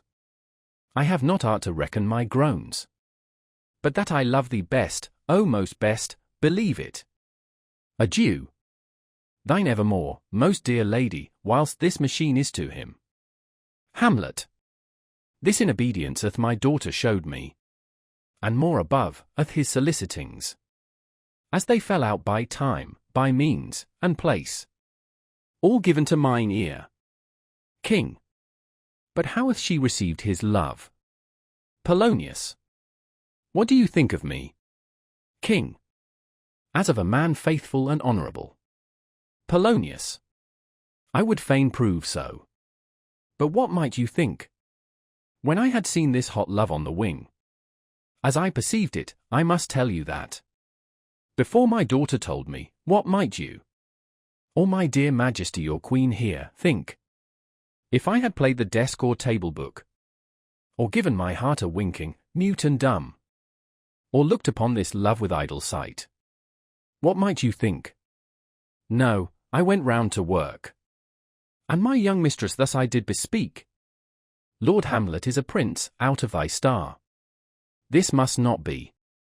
And then I precepts gave her, that she should lock herself from his resort, admit no messengers, receive no tokens. Which done, she took the fruits of my advice. And he, repulsed, a short tale to make, fell into a sadness, then into a fast, thence to a watch, thence into a weakness, thence to a lightness, and, by this declension, into the madness wherein now he raves. And all we wail for. King. Do you think she 'tis this? Queen. It may be, very likely. Polonius. If there been such a time, I'd fain know that I have positively said "'tis so." When it proved otherwise. King. Not that I know. Polonius. Take this from this, if this be otherwise. Points to his head and shoulder. If circumstances lead me, I will find. Where truth is hid, though it were hid indeed. Within the center. King. How may we try it further? Polonius. You know sometimes he walks for hours together. Here in the lobby. Queen. So he does indeed. Polonius. At such a time I'll loose my daughter to him. Be you and I behind an arras then. Mark the encounter. If he love her not, and be not from his reason fallen thereon, let me be no assistant for a state, but keep a farm and carters. King. We will try it. Enter Hamlet, reading. Queen. But look where sadly the poor wretch comes reading. Polonius. Away, I do beseech you, both away. I'll board him presently. Oh, give me leave. Exeunt King, Queen, and attendants. How does my good Lord Hamlet? Hamlet. Well, God a mercy. Polonius. Do you know me, my lord? Hamlet. Excellent well. You are a fishmonger. Polonius. Not I, my lord. Hamlet. Then I would you were so honest a man. Polonius. Honest, my lord? Hamlet. Sir, to be honest, as this world goes, is to be one man picked out of 10,000. Polonius. That's very true, my lord. Hamlet. For if the sun breed maggots in a dead dog, being a good kissing carrion. Have you a daughter? Polonius. I have, my lord. Hamlet. Let her not walk ith son. Conception is a blessing, but not as your daughter may conceive. Friend, look to't. Polonius. How say you by that? Aside. Still harping on my daughter. Yet he knew me not at first, he said I was a fishmonger. He is far gone, far gone. And truly in my youth I suffered much extremity for love, very near this. I'll speak to him again. What do you read, my lord? Hamlet. Words, words, words. Polonius. What is the matter, my lord? Hamlet. Between who? Polonius. I mean the matter that you read, my lord. Hamlet. Slanders, sir. For the satirical slave says here that old men have grey beards, that their faces are wrinkled, their eyes purging thick amber and plumtree gum, and that they have a plentiful lack of wit, together with most weak hams. All which, sir, though I most powerfully and potently believe, yet I hold it not honesty to have it thus set down. For you yourself, sir, should be old as I am, if like a crab you could go backward. Polonius. Aside. Though this be madness, yet there is method in't. Will you walk out of the air, my lord? Hamlet. Into my grave? Polonius. Indeed, that is out o' the air. Aside. How pregnant sometimes his replies are. A happiness that often madness hits on, which reason and sanity could not so prosperously be delivered of. I will leave him and suddenly contrive the means of meeting between him and my daughter. My honourable lord, I will most humbly take my leave of you. Hamlet. You cannot, sir, take from me anything that I will more willingly part withal, except my life, except my life, except my life. Polonius. Fare you well, my lord. Hamlet. These tedious old fools. Enter Rosencrantz and Guildenstern. Polonius. You go to seek the Lord Hamlet, there he is. Rosencrantz. To Polonius. God save you, sir. Exit Polonius. Guildenstern. My honoured lord. Rosencrantz. My most dear lord. Hamlet. My excellent good friends. How dost thou, Guildenstern? Ah, Rosencrantz. Good lads, how do ye both? Rosencrantz. As the indifferent children of the earth. Guildenstern. happy in that we are not over-happy. On fortune's cap we are not the very button. Hamlet. Nor the soles of her shoe? Rosencrantz. Neither, my lord. Hamlet. Then you live about her waist, or in the middle of her favours. Guildenstern. Faith, her privates we. Hamlet. In the secret parts of fortune? Oh, most true, she is a strumpet. What's the news? Rosencrantz. None, my lord, but that the world's grown honest. Hamlet. Then is doomsday near. But your news is not true. Let me question more in particular. What have you, my good friends, deserved at the hands of fortune, that she sends you to prison hither? Guildenstern. Prison, my lord? Hamlet. Denmark's a prison. Rosencrantz. Then is the world one. Hamlet. A goodly one, in which there are many confines, wards, and dungeons, Denmark being one the worst. Rosencrantz. We think not so, my lord. Hamlet. Why, then it is none to you, for there is nothing either good or bad but thinking makes it so. To me it is a prison. Rosencrantz. Why, then your ambition makes it one, 'tis too narrow for your mind. Hamlet. O God, I could be bounded in a nutshell, and count myself a king of infinite space, were it not that I have bad dreams. Guildenstern. Which dreams, indeed, are ambition, for the very substance of the ambitious is merely the shadow of a dream. Hamlet. A dream itself is but a shadow. Rosencrantz. Truly, and I hold ambition of so airy and light a quality that it is but a shadow's shadow. Hamlet. Then are our beggars' bodies, and our monarchs and outstretched heroes the beggars' shadows. Shall we to Court? For, by my fay, I cannot reason. Rosencrantz and Guildenstern. We'll wait upon you. Hamlet. No such matter. I will not sort you with the rest of my servants, for, to speak to you like an honest man, I am most dreadfully attended. But, in the beaten way of friendship, what make you at Elsinore? Rosencrantz. To visit you, my lord, no other occasion. Hamlet. Beggar that I am even poor in thanks, but I thank you. And sure, dear friends, my thanks are too dear a halfpenny. Were you not sent for? Is it your own inclining? Is it a free visitation? Come, deal justly with me. Come, nay, speak. Guildenstern. What should we say, my lord? Hamlet.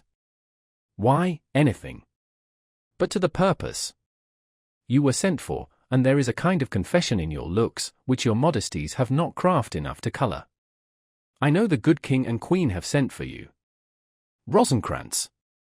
To what end, my lord? Hamlet. That you must teach me. But let me conjure you, by the rights of our fellowship, by the constancy of our youth, by the obligation of our ever-preserved love, and by what more dear a better proposer could charge you withal, be even and direct with me, whether you were sent for or no. Rosencrantz. To Guildenstern. What say you? Hamlet. Aside. Nay, then I have an eye of you. If you love me, hold not off. Guildenstern. My lord, we were sent for. Hamlet. I will tell you why, so shall my anticipation prevent your discovery, and your secrecy to the king and queen moult no feather. I have of late, but wherefore I know not, lost all my mirth, foregone all custom of exercises, and indeed, it goes so heavily with my disposition that this goodly frame the earth, seems to me a sterile promontory, this most excellent canopy the air, look you, this brave o'erhanging firmament, this majestical roof fretted with golden fire, why, it appears no other thing to me than a foul and pestilent congregation of vapours.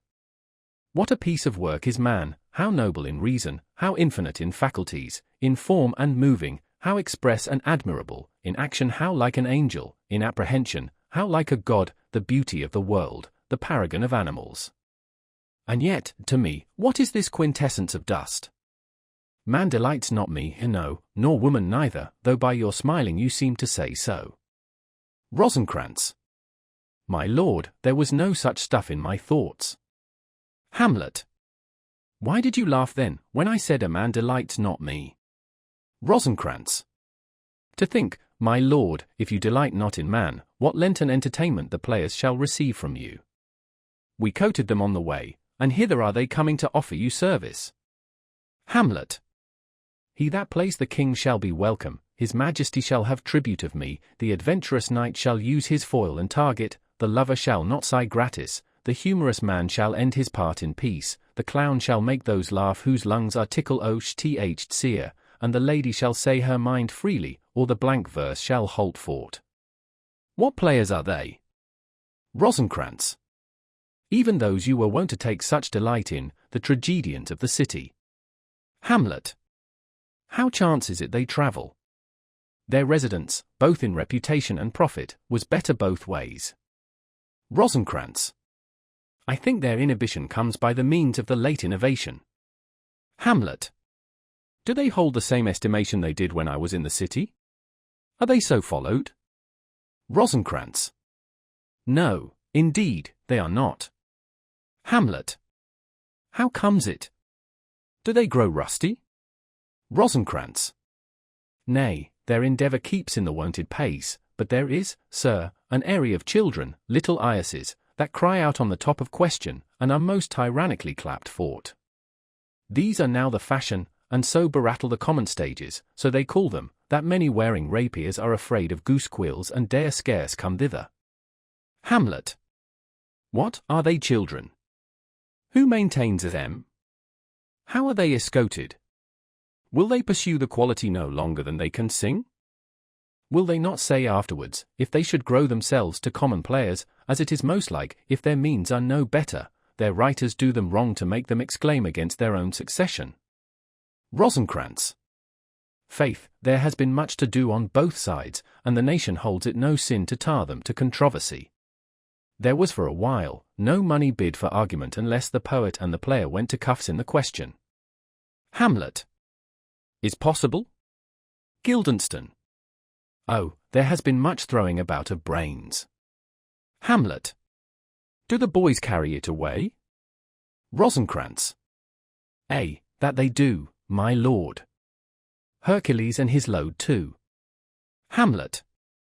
It is not very strange, for my uncle is king of Denmark, and those that would make mouths at him while my father lived, give 20, 40, 50, 100 ducats apiece for his picture in little.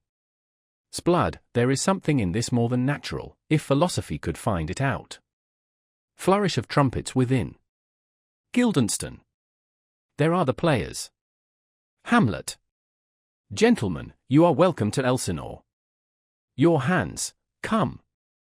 The appurtenance of welcome is fashion and ceremony. Let me comply with you in this garb, lest my extent to the players, which I tell you must show fairly outward, should more appear like entertainment than yours. You are welcome. But my uncle father and aunt mother are deceived. Guildenstern. In what, my dear lord? Hamlet. I am but mad north-northwest. When the wind is southerly, I know a hawk from a handsaw. Enter Polonius. Polonius. Well be with you, gentlemen. Hamlet. Hark you, Guildenstern, and you too, at each ear a hearer. That great baby you see there is not yet out of his swaddling clouts. Rosencrantz. Happily his the second time come to them, for they say an old man is twice a child. Hamlet. I will prophesy he comes to tell me of the players. Mark it. You say right, sir, for a Monday morning 'twas so indeed. Polonius. My lord, I have news to tell you.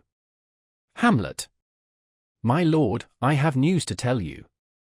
When Roscius was an actor in Rome. Polonius. The actors are come hither, my lord. Hamlet. Buzz, buzz. Polonius. Upon my honour. Hamlet. Then came each actor on his ass. Polonius. The best actors in the world, either for tragedy, comedy, history, pastoral, pastoral comical, historical pastoral, tragical historical, tragical comical historical pastoral, scene individable, or poem unlimited. Seneca cannot be too heavy, nor Plautus too light, for the law of writ and the liberty. These are the only men. Hamlet. O Jephthah, judge of Israel, what a treasure hadst thou! Polonius.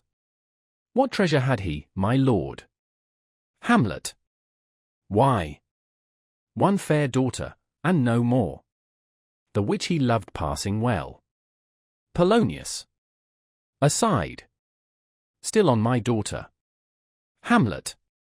Am I not ith right, old Jephthah? Polonius. If you call me Jephthah, my lord, I have a daughter that I love passing well. Hamlet. Nay, that follows not. Polonius. What follows then, my lord? Hamlet. Why? As by lot, God wot. And then, you know. It came to pass, as most like it was. The first row of the pious chancel will show you more. For look where my abridgment comes. Enter 4 or 5 players. You are welcome, masters, welcome all. I am glad to see thee well. Welcome, good friends. Oh, my old friend. Thy face is valiant since I saw thee last. Com'st thou to beard me in Denmark? What, my young lady and mistress? By Our Lady, your ladyship is nearer to heaven than when I saw you last, by the altitude of a chopine.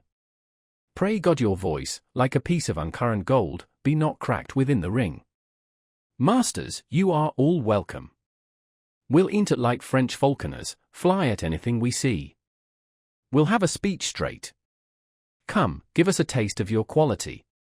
Come, a passionate speech. First player. What speech, my lord? Hamlet. I heard thee speak me a speech once, but it was never acted, or if it was, not above once, for the play, I remember, pleased not the million, 'twas caviar to the general. But it was, as I received it, and others, whose judgments in such matters cried in the top of mine, an excellent play, well digested in the scenes, set down with as much modesty as cunning. I remember one said there were no sallets in the lines to make the matter savoury, nor no matter in the phrase that might indict the author of affectation, but called it an honest method, as wholesome as sweet, and by very much more handsome than fine. One speech in it I chiefly loved. 'Twas Aeneas' tale to Dido, and thereabout of it especially where he speaks of Priam's slaughter. If it live in your memory, begin at this line, let me see, let me see. The rugged Pyrrhus, like Hyrcanian beast. It is not so, it begins with Pyrrhus. The rugged Pyrrhus, he whose sable arms, black as his purpose, did the knight resemble, when he lay couched in the ominous horse. Eth now this dread and black complexion smeared with heraldry more dismal, head to foot. Now is he total gules, horridly tricked with blood of fathers, mothers, daughters, sons, backed and impasted with the parching streets, that lend a tyrannous and a damned light to their vile murders, roasted in wrath and fire, and thus ossized with coagulate gore, with eyes like carbuncles, the hellish Pyrrhus old grandsire Priam seeks. So, proceed you. Polonius. For God, my lord, well spoken, with good accent and good discretion. First player. Anon he finds him striking too short at Greeks. His antique sword, rebellious to his arm, lies where it falls, repugnant to command, unequal matched. Pyrrhus at Priam drives, in rage strikes wide, but with the whiff and wind of his fell sword, unnerved farther falls. Then senseless Ilium, seeming to feel this blow, with flaming top, stoops to his base, and with a hideous crash, takes prisoner Pyrrhus' ear. For lo, his sword, which was declining on the milky head of reverend Priam, seemed ere to stick. So, as a painted tyrant, Pyrrhus stood, and like a neutral to his will and matter, did nothing. But as we often see against some storm, a silence in the heavens, the rack stands still, the bold wind speechless, and the orb below, as hush as death, anon the dreadful thunder, doth rend the region, so after Pyrrhus pours. Aroused vengeance sets him new a work. And never did the Cyclops' hammers fall on Mars's armor, forged for proof etern, with less remorse than Pyrrhus' bleeding sword. Now falls on Priam. Out, out, thou strumpet fortune! All you gods! In general synod, take away her power. Break all the spokes and fellies from her wheel. And bowl the round nave down the hill of heaven, as low as to the fiends. Polonius. This is too long. Hamlet. It shall to the barbers, with your beard prithee say on. His for a jig or a tale of bawdry, or he sleeps. Say on, come to Hecuba. First player. But who, oh who, had seen the mobbled queen? Hamlet. The mobbled queen? Polonius. That's good. Mobbled queen is good. First player. Run barefoot up and down, threatening the flames. With bison room.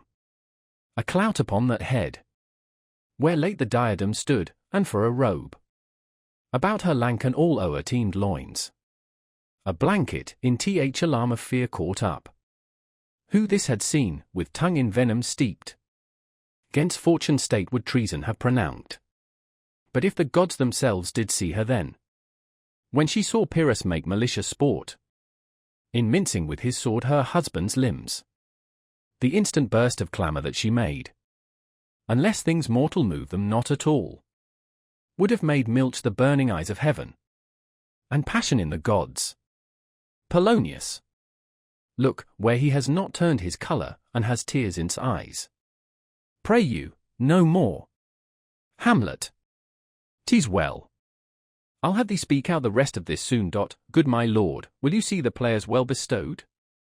Do you hear? Let them be well used, for they are the abstracts and brief chronicles of the time. After your death you were better have a bad epitaph than their ill report while you live. Polonius. My lord, I will use them according to their desert. Hamlet. God's bodkin, man, much better. Use every man after his desert, and who should escape whipping? Use them after your own honour and dignity. The less they deserve, the more merit is in your bounty. Take them in. Polonius. Come, sirs. Hamlet. Follow him, friends. We'll hear a play tomorrow.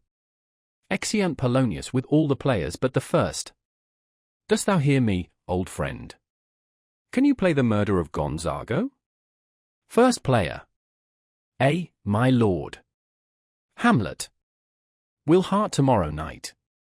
You could for a need study a speech of some 12 or 16 lines, which I would set down and insert in't, could you not? First player. My lord. Hamlet. Very well. Follow that lord, and look you mock him not. Exit first player. To Rosencrantz and Guildenstern, my good friends, I'll leave you till night. You are welcome to Elsinore. Rosencrantz. Good my lord. Exeunt Rosencrantz and Guildenstern. Hamlet. So, God be the W-I-E. Now I am alone. Oh, what a rogue and peasant slave am I!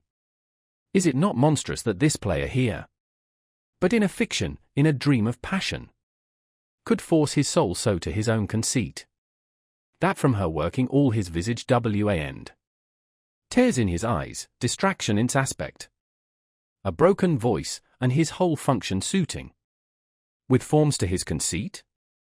And all for nothing. For Hecuba? What's Hecuba to him, or he to Hecuba? That he should weep for her? What would he do?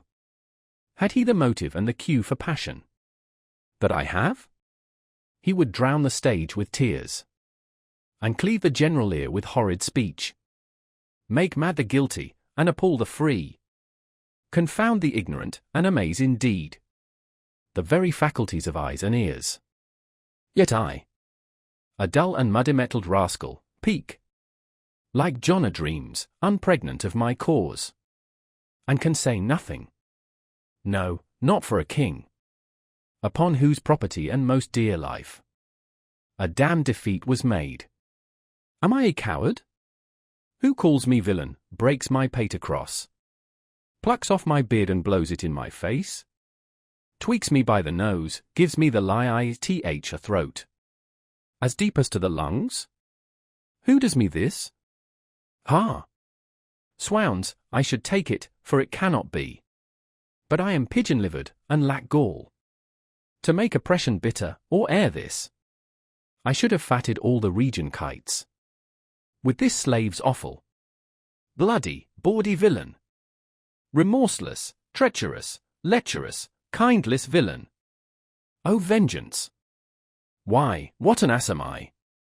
This is most brave, that I, the son of a dear father murdered, prompted to my revenge by heaven and hell, must, like a whore, unpack my heart with words, and fall a-cursing like a very drab, a scullion.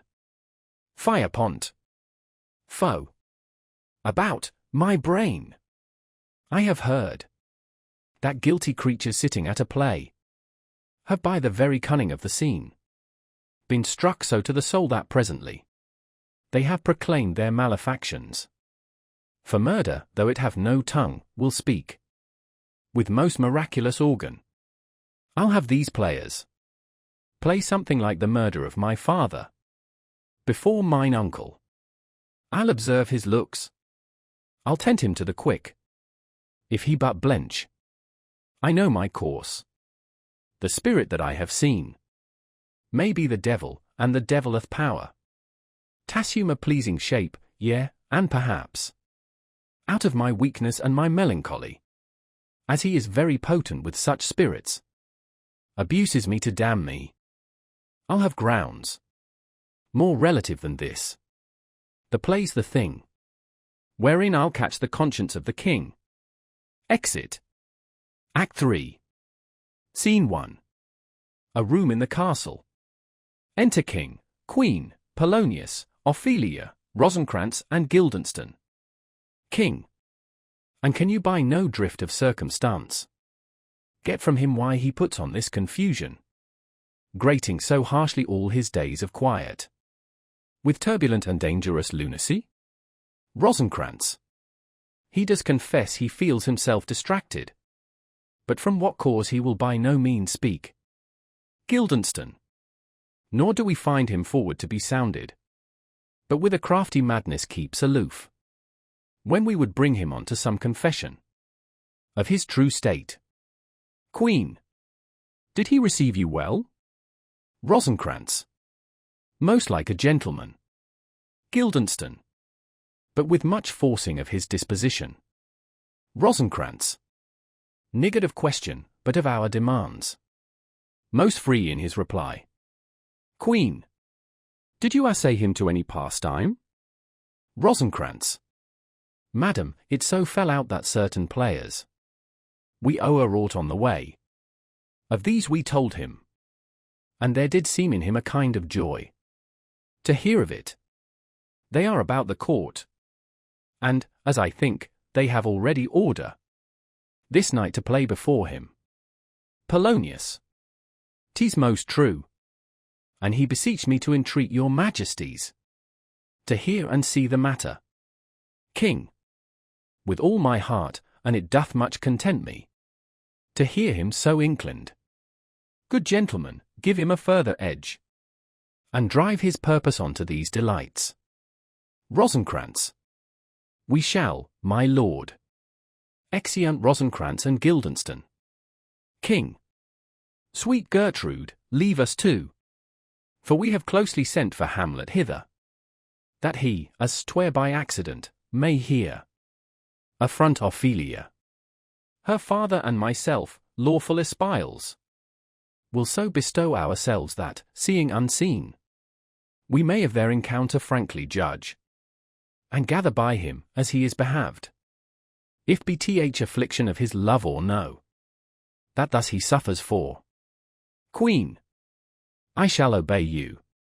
And for your part, Ophelia, I do wish that your good beauties be the happy cause of Hamlet's wildness, so shall I hope your virtues will bring him to his wonted way again.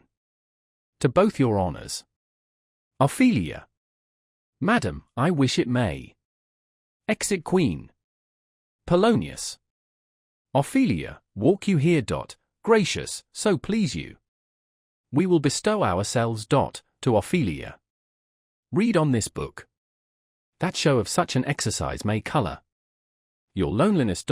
We are oft to blame in this. 'Tis too much proved, that with devotion's visage and pious action we do sugar o'er the devil himself. King. Aside. Oh, that is too true. How smart a lash that speech doth give my conscience. The harlot's cheek, beautied with plastering art, is not more ugly to the thing that helps it than is my deed to my most painted word. O heavy burden! Polonius. I hear him coming. Let's withdraw, my lord. Exeunt King and Polonius. Enter Hamlet. Hamlet. To be, or not to be, that is the question. Whether 'tis nobler in the mind to suffer the slings and arrows of outrageous fortune, or to take arms against a sea of troubles, and by opposing end them? To die, to sleep no more, and by a sleep to say we end the heartache and the thousand natural shocks that flesh is heir to. 'Tis a consummation devoutly to be wished. To die, to sleep, perchance to dream, there's the rub. For in that sleep of death what dreams may come, when we have shuffled off this mortal coil, must give us pause. There's the respect that makes calamity of so long life. For who would bear the whips and scorns of time, the oppressor's wrong, the proud man's contumely, the pangs of disprised love, the law's delay, the insolence of office, and the spurns that patient merit of the unworthy takes, when he himself might his quietus make with a bare bodkin? Who would these fardels bear, to grunt and sweat under a weary life, but that the dread of something after death, the undiscovered country, from whose bourne no traveller returns, puzzles the will, and makes us rather bear those ills we have, than fly to others that we know not of? Thus conscience does make cowards of us all, and thus the native hue of resolution is sicklied o'er with the pale cast of thought, and enterprises of great pith and moment with this regard their currents turn awry, and lose the name of action. Soft you now, the fair Ophelia, nymph, in thy orisons be all my sins remembered. Ophelia. Good my lord, how does your honour for this many a day? Hamlet. I humbly thank you, well. Ophelia. My lord, I have remembrances of yours that I have longed to redeliver. I pray you, now receive them. Hamlet. No, not I. I never gave you aught. Ophelia. My honoured lord, you know right well you did, and with them words of so sweet breath composed, as made the things more rich, their perfume lost. Take these again, for to the noble mind rich gifts wax poor when givers prove unkind. There, my lord. Hamlet. Ha! Are you honest? Ophelia. My lord? Hamlet. Are you fair?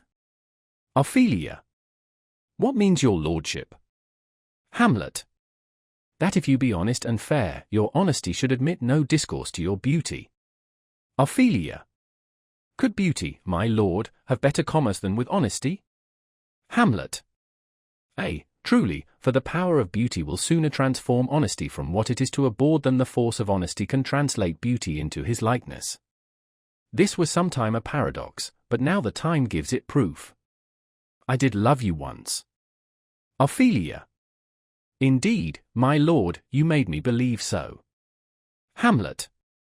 You should not have believed me, for virtue cannot so inoculate our old stock but we shall relish of it.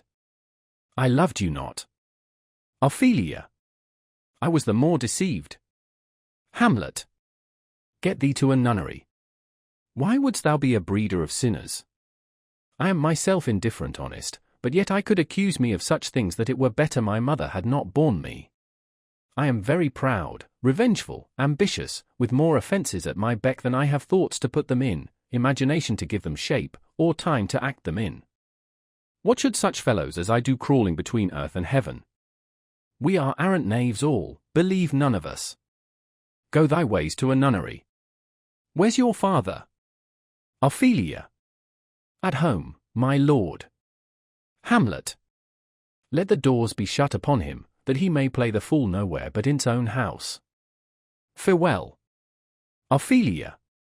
Oh, help him, you sweet heavens. Hamlet.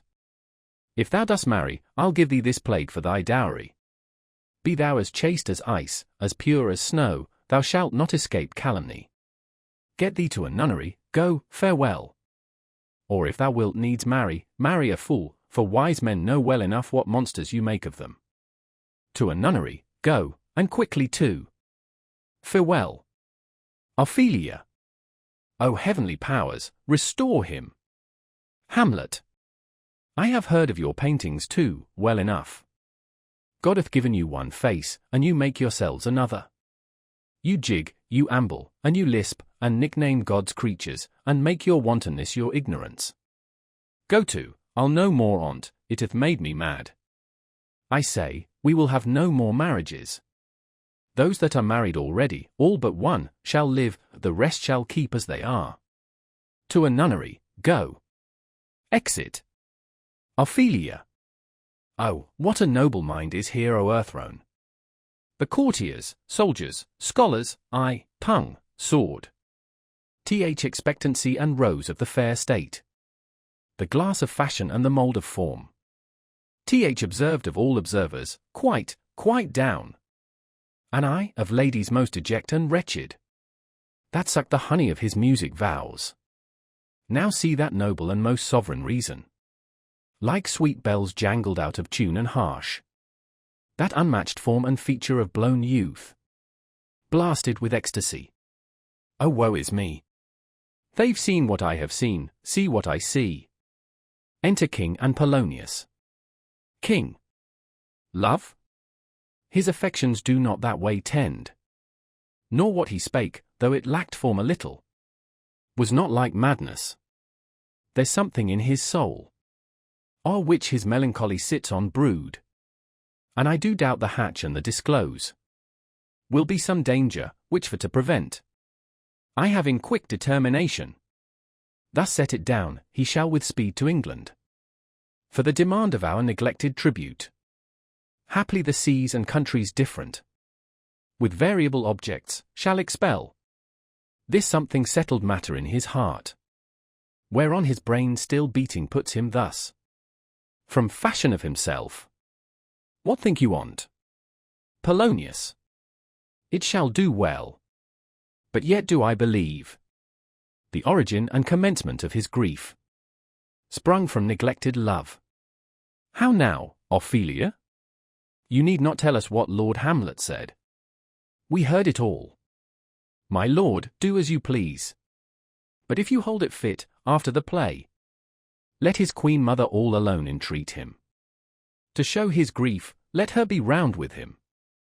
And I'll be placked, so please you, in the ear of all their conference.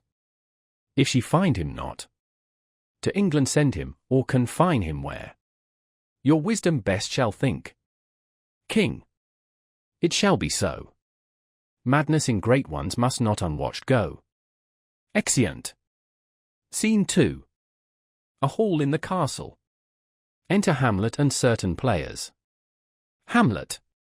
Speak the speech, I pray you, as I pronounced it to you, trippingly on the tongue. But if you mouth it, as many of your players do, I had as lief the town crier spoke my lines. Nor do not saw the air too much with your hand, thus, but use all gently, for in the very torrent, tempest, and, as I may say, whirlwind of passion, you must acquire and beget a temperance that may give it smoothness. Oh, it offends me to the soul to hear a robust IOU's periwig-pated fellow tear a passion to tatters, to very rags, to split the ears of the groundlings, who, for the most part, are capable of nothing but inexplicable dumb shows and noise. I would have such a fellow whipped for o'erdoing termagant. It out Herod's Herod. Pray you avoid it. First player. I warrant your honour. Hamlet. Be not too tame neither, but let your own discretion be your tutor. Suit the action to the word to the action, with this special observance, that you o'erstep not the modesty of nature, for anything so overdone is from the purpose of playing, whose end, both at the first and now, was and is, to hold as 'twere the mirror up to nature, to show virtue her own feature, scorn her own image, and the very age and body of the time his form and pressure. Now, this overdone, or come tardy off, though it make the unskilful laugh, cannot but make the judicious grieve, the censure of the which one must in your allowance o'erweigh a whole theatre of others.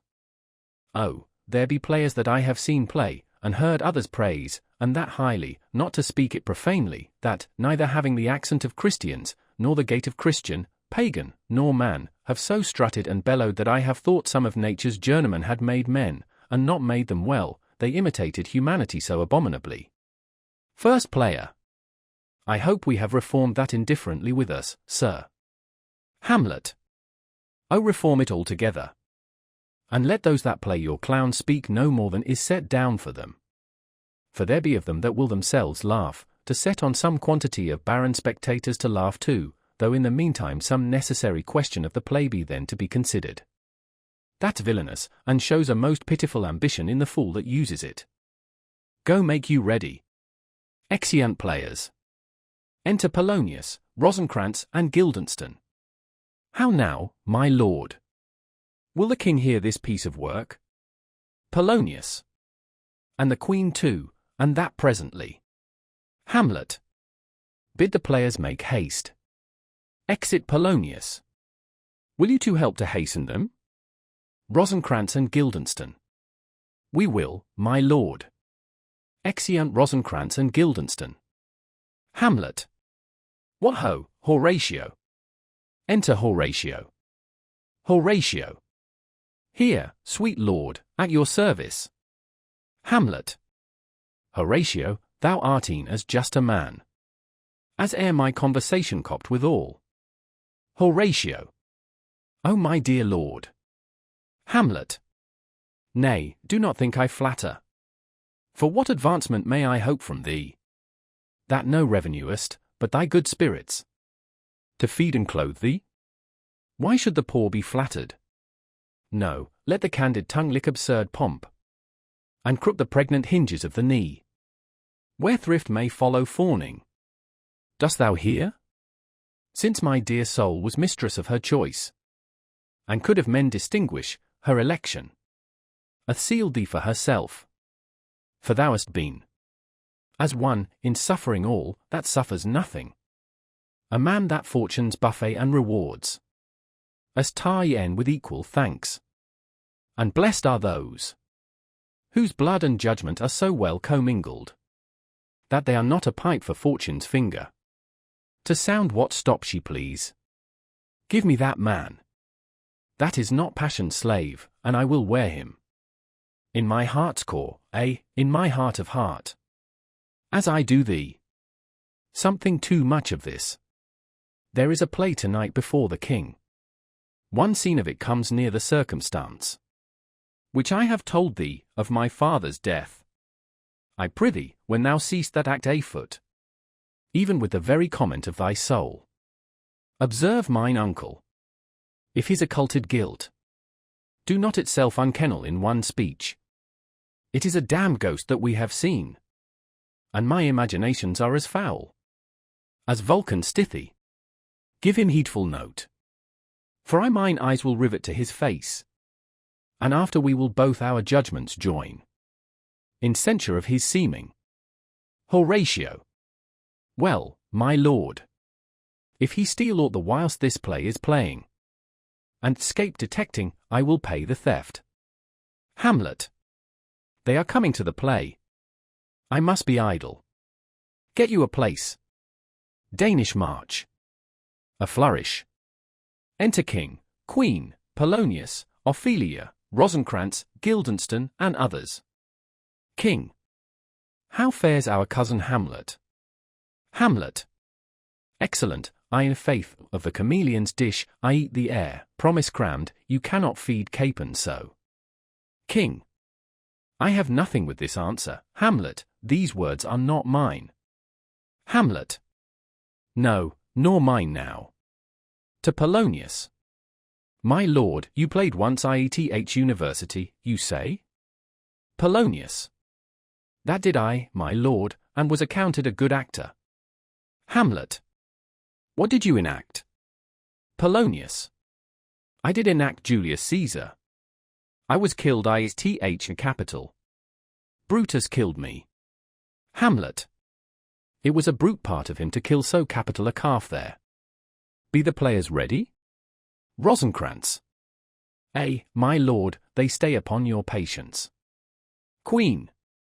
Come hither, my dear Hamlet, sit by me. Hamlet. No, good mother, here's metal more attractive. Polonius. To the king. Oh ho! Do you mark that? Hamlet. Lady, shall I lie in your lap? Lying down at Ophelia's feet. Ophelia. No, my lord. Hamlet. I mean, my head upon your lap? Ophelia. My lord. Hamlet. Do you think I meant country matters? Ophelia. I think nothing, my lord. Hamlet. That's a fair thought to lie between maids' legs. Ophelia. What is, my lord? Hamlet. Nothing. Ophelia. You are merry, my lord. Hamlet. Who, I? Ophelia. My lord. Hamlet. Oh God, you're only jig-maker. What should a man do but be merry? For look you how cheerfully my mother looks, and my father died within 2 hours. Ophelia. Nay, 'tis twice 2 months, my lord. Hamlet. So long? Nay then, let the devil wear black, for I'll have a suit of sables. Oh heavens! Died 2 months ago, and not forgotten yet? Then there's hope a great man's memory may outlive his life half a year. But by Our Lady, he must build churches then, or else shall he suffer not thinking on, with the hobby horse, whose epitaph is the hobby horse is forgot. Trumpets sound. The dumb show enters. Enter a king and a queen very lovingly, the queen embracing him and he her. She kneels, and makes show of protestation unto him. He takes her up, and declines his head upon her neck. Lays him down upon a bank of flowers. She, seeing him asleep, leaves him. Anon comes in a fellow, takes off his crown, kisses it, pours poison in the king's ears, and exits. The queen returns, finds the king dead, and makes passionate action. The poisoner with some 3 or 4 mutes, comes in again, seeming to lament with her. The dead body is carried away. The poisoner woos the queen with gifts. She seems loath and unwilling a while, but in the end accepts his love. Exeunt. Ophelia. What means this, my lord? Hamlet. Marry, this is mihi mal echo, it means mischief. Ophelia. Belike this show imports the argument of the play. Enter prologue. Hamlet. We shall know by this fellow, the players cannot keep counsel, they'll tell all. Ophelia. Will they tell us what this show meant? Hamlet. Or any show that you'll show him. Be not you ashamed to show, he'll not shame to tell you what it means. Ophelia. You are naught, I'll mark the play. Prologue. For us, and for our tragedy. Here stooping to your clemency. We beg your hearing patiently. Hamlet. Is this a prologue, or the posy of a ring? Ophelia. 'Tis brief, my lord. Hamlet. As woman's love. Enter a king and a queen. Play a king. Full 30 times hath Phoebus' cart gone round. Neptune's salt wash and Tellus orbed ground. And 30 dozen moons with borrowed sheen. About the world have times 12 30s been.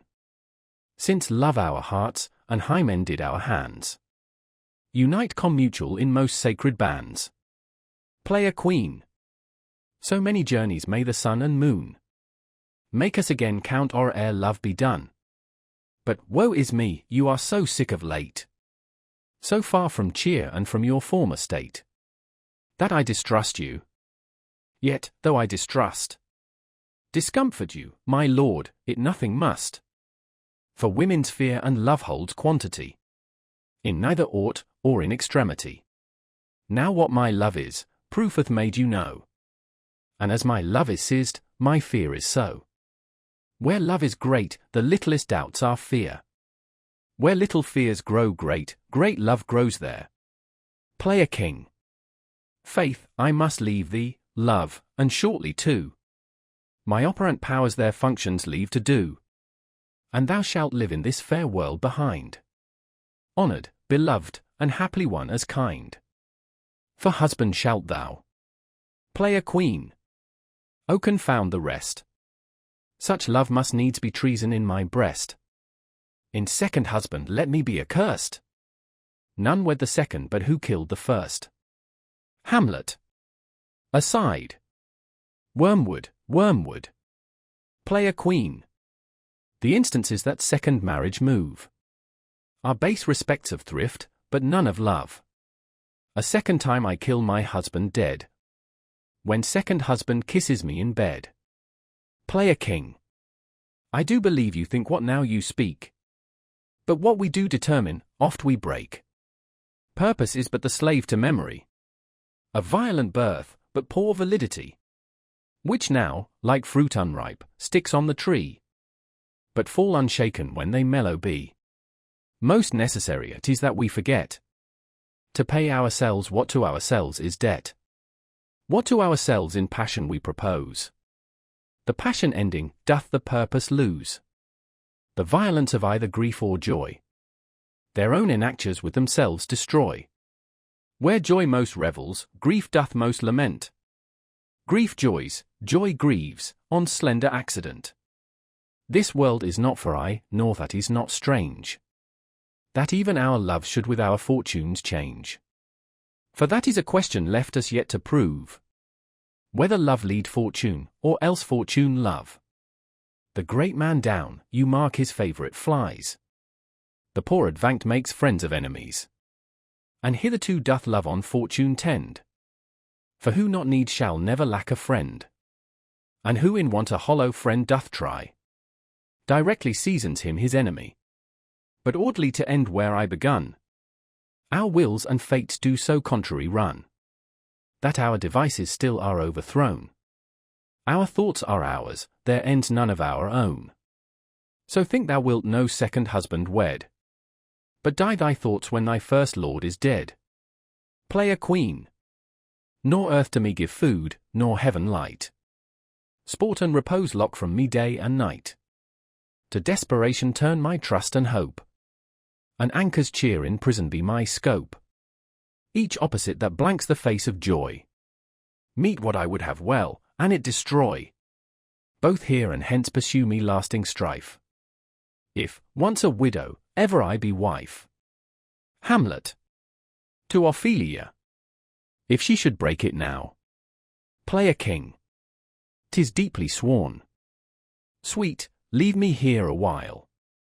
My spirits grow dull, and fain I would beguile the tedious day with sleep. Sleeps. Play a queen. Sleep rock thy brain, and never come mischance between us twain. Exit. Hamlet. Madam, how like you this play? Queen. The lady protests too much, methinks. Hamlet. Oh, but she'll keep her word. King. Have you heard the argument? Is there no offence in't? Hamlet. No, no, they do but jest, poison in jest, no offence ieth a world. King. What do you call the play? Hamlet. The Mousetrap. Marry, how? Tropically. This play is the image of a murder done in Vienna. Gonzago is the duke's name, his wife Baptista, you shall see anon, 'tis a knavish piece of work, but what o' that? Your Majesty, and we that have free souls, it touches us not. Let the gall jade wince, our withers are unwrung.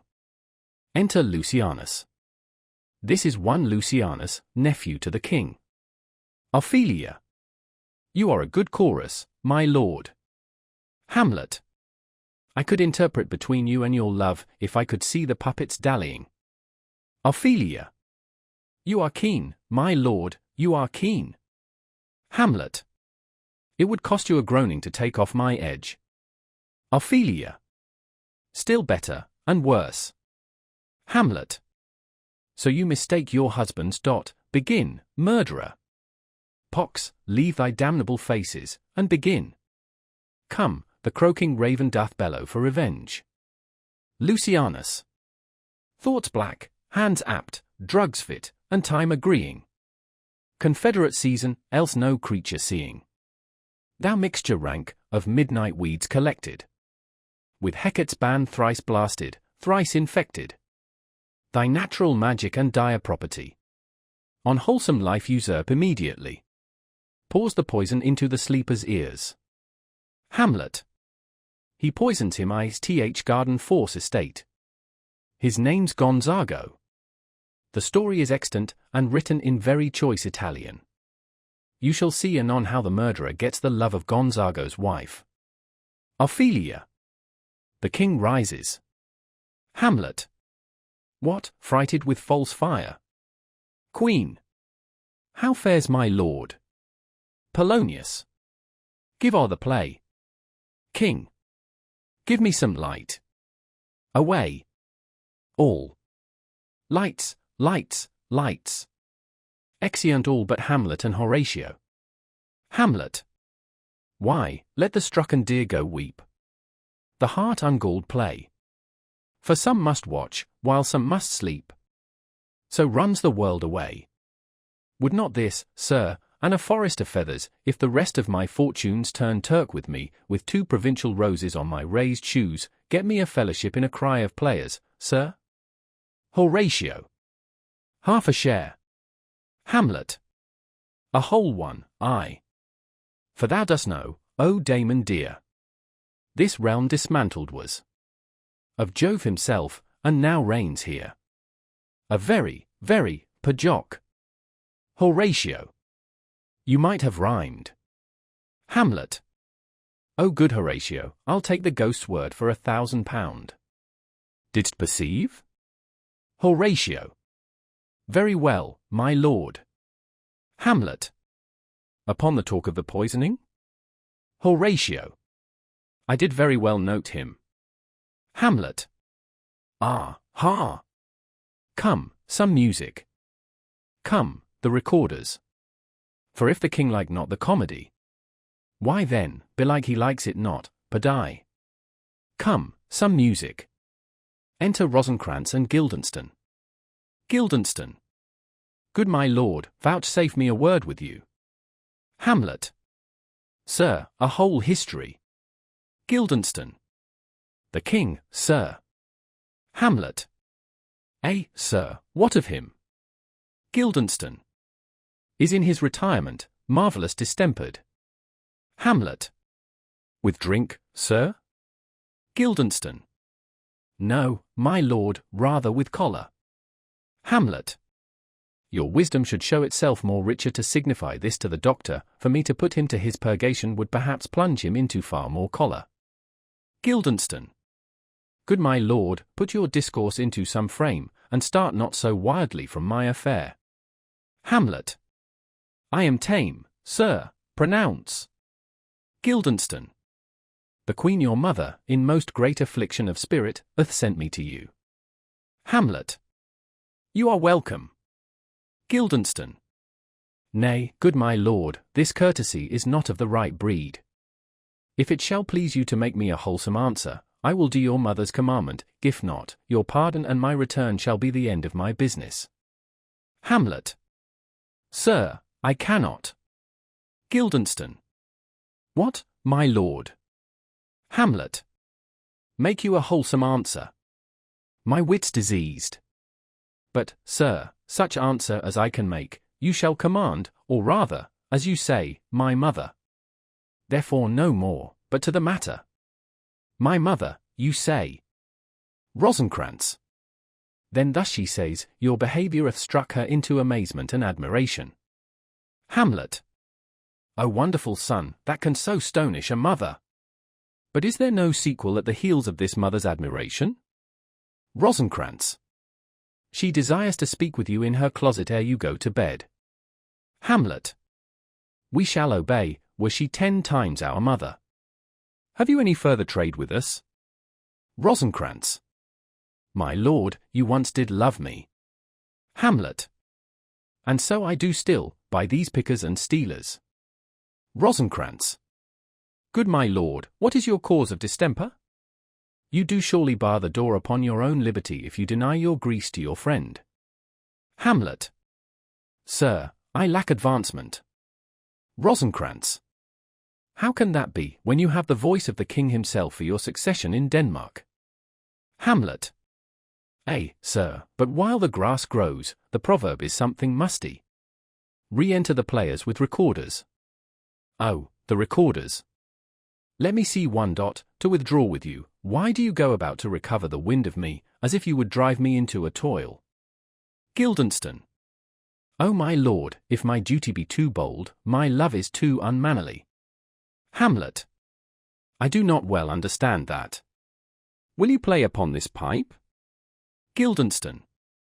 My lord, I cannot. Hamlet. I pray you. Guildenstern. Believe me, I cannot. Hamlet. I do beseech you. Guildenstern. I know no touch of it, my lord. Hamlet. 'Tis as easy as lying, govern these ventages with your finger and thumb, give it breath with your mouth, and it will discourse most eloquent music. Look you, these are the stops. Guildenstern. But these cannot I command to any utterance of harmony. I have not the skill. Hamlet. Why, look you now, how unworthy a thing you make of me. You would play upon me, you would seem to know my stops, you would pluck out the heart of my mystery, you would sound me from my lowest note to the top of my compass, and there is much music, excellent voice, in this little organ, yet cannot you make it speak. Sblood, do you think I am easier to be played on than a pipe? Call me what instrument you will, though you can fret me, you cannot play upon me. Enter Polonius. God bless you, sir. Polonius. My lord, the queen would speak with you, and presently. Hamlet. Do you see yonder cloud that's almost in shape of a camel? Polonius. By the mass, and it is like a camel indeed. Hamlet. Methinks it is like a weasel. Polonius. It is backed like a weasel. Hamlet. Or like a whale. Polonius. Very like a whale. Hamlet. Then will I come to my mother by and by. They fool me to the top of my bent. I will come by and by. Polonius. I will say so. Exit. Hamlet. By and by is easily said. Leave me, friends. Exeunt all but Hamlet. 'Tis now the very witching time of night, when churchyards yawn, and hell itself breathes out contagion to this world. Now could I drink hot blood, and do such bitter business as the day would quake to look on.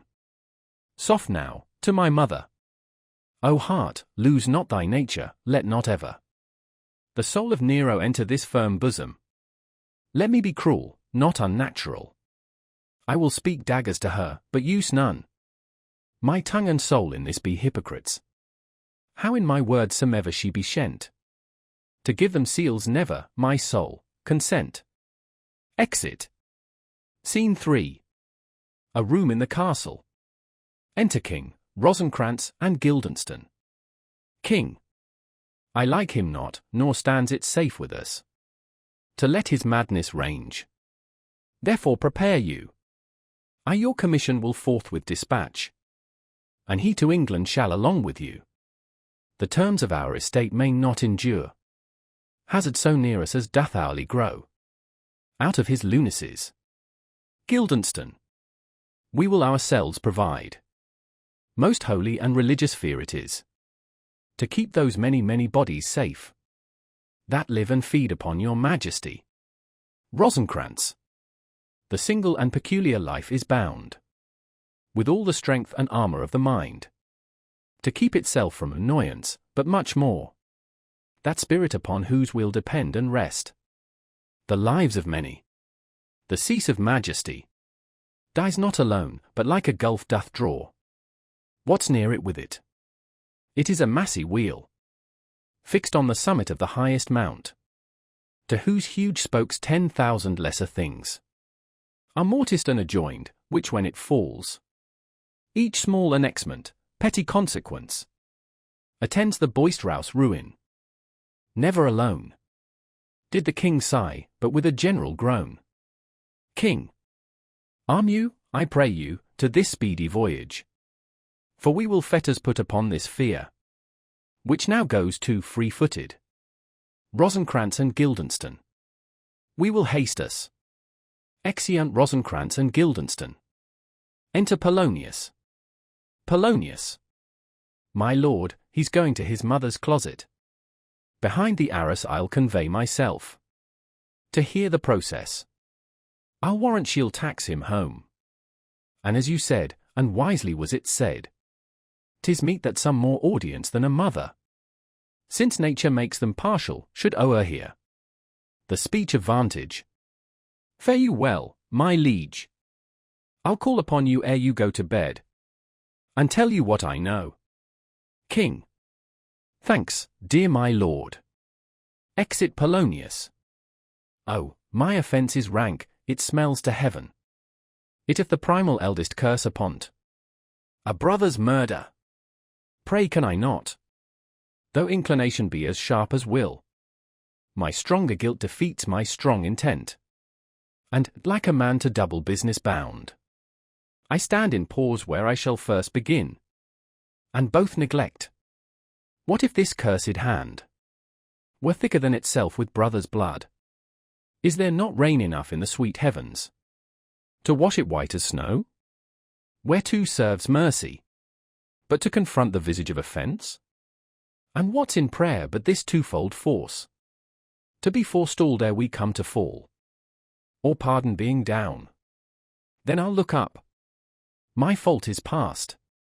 But oh, what form of prayer can serve my turn? Forgive me my foul murder. That cannot be, since I am still possessed of those effects for which I did the murder. My crown, mine own ambition, and my queen. May one be pardoned and retain th offence? In the corrupted currents of this world, offence's gilded hand may shove by justice, and oft 'tis seen the wicked prize itself buys out the law. But that is not so above. There is no shuffling, there the action lies in his true nature, and we ourselves compelled, even to the teeth and forehead of our faults, to give in evidence. What then? What rests? Try what repentance can. What can it not? Yet what can it, when one cannot repent? O wretched state!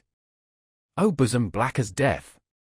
O limed soul, that struggling to be free, art more engagged. Help, angels! Make essay! Bow, stubborn knees, and heart with strings of steel, be soft as sinews of the newborn babe. All may be well. Retires and kneels. Enter Hamlet. Hamlet. Now might I do it pat, now he is praying. And now I'll do't. And so he goes to heaven. And so am I revenged. That would be scanned. A villain kills my father, and for that I, his sole son, do this same villain send to heaven. Oh, this is hire and salary, not revenge. He took my father grossly, full of bread, with all his crimes broad blown, as flush as May. And how his audit stands, who knows save heaven? But in our circumstance and course of thought, 'tis heavy with him. And am I then revenged? To take him in the purging of his soul, when he is fit and seasoned for his passage? No. Up, sword, and know thou a more horrid hent.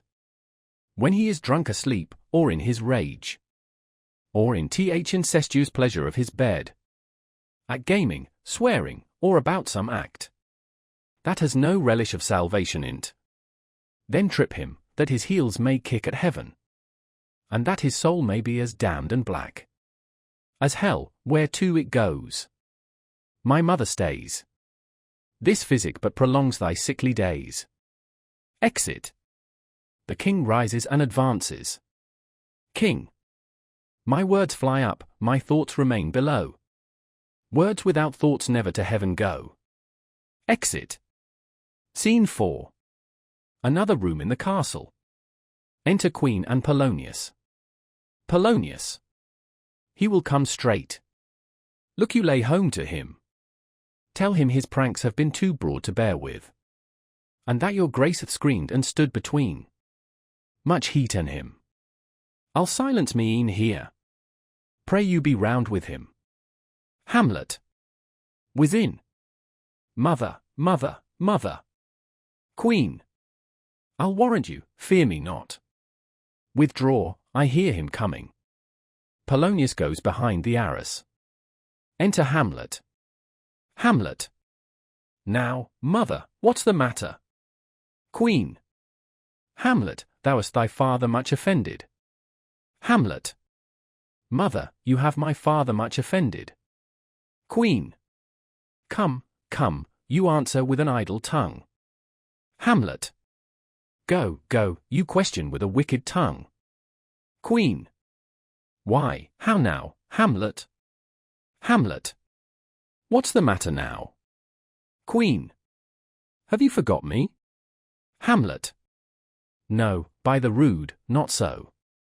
You are the queen, your husband's brother's wife. And, would it were not so. You are my mother. Queen. Nay, then I'll set those to you that can speak. Hamlet. Come, come, and sit you down, you shall not budge. You go not till I set you up a glass, where you may see the inmost part of you. Queen. What wilt thou do? Thou wilt not murder me? Help, help, ho! Polonius. Behind. What, ho! Help, help, help! Hamlet. How now? A rat? Draws. Dead for a ducat, dead! Makes a pass through the arras. Polonius. Behind. Oh, I am slain. Falls and dies. Queen. O me, what hast thou done? Hamlet. Nay, I know not. Is it the king? Draws forth Polonius.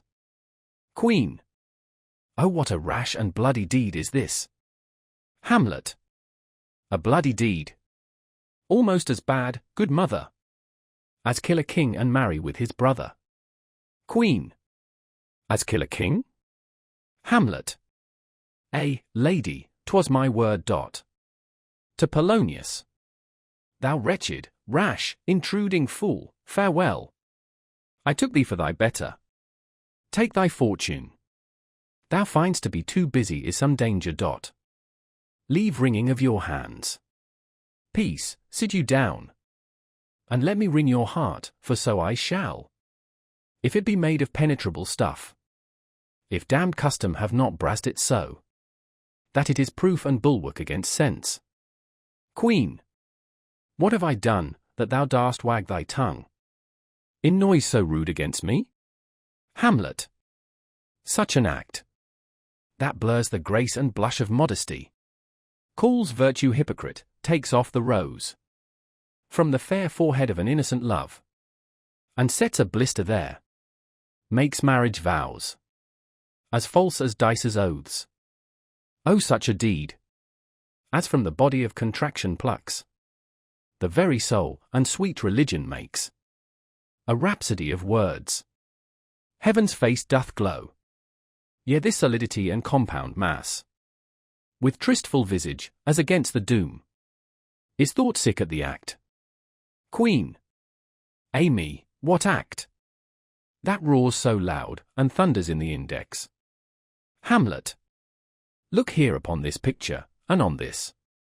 The counterfeit presentment of two brothers. See what a grace was seated on this brow. Hyperion's curls, the front of Jove himself. An eye like Mars, to threaten and command. A station like the herald Mercury. New lighted on a heaven-kissing hill. A combination and a form indeed. Where every god did seem to set his seal. To give the world assurance of a man. This was your husband. Look you now what follows. Here is your husband, like a mildewed ear. Blasting his wholesome brother. Have you eyes? Could you on this fair mountain leave to feed?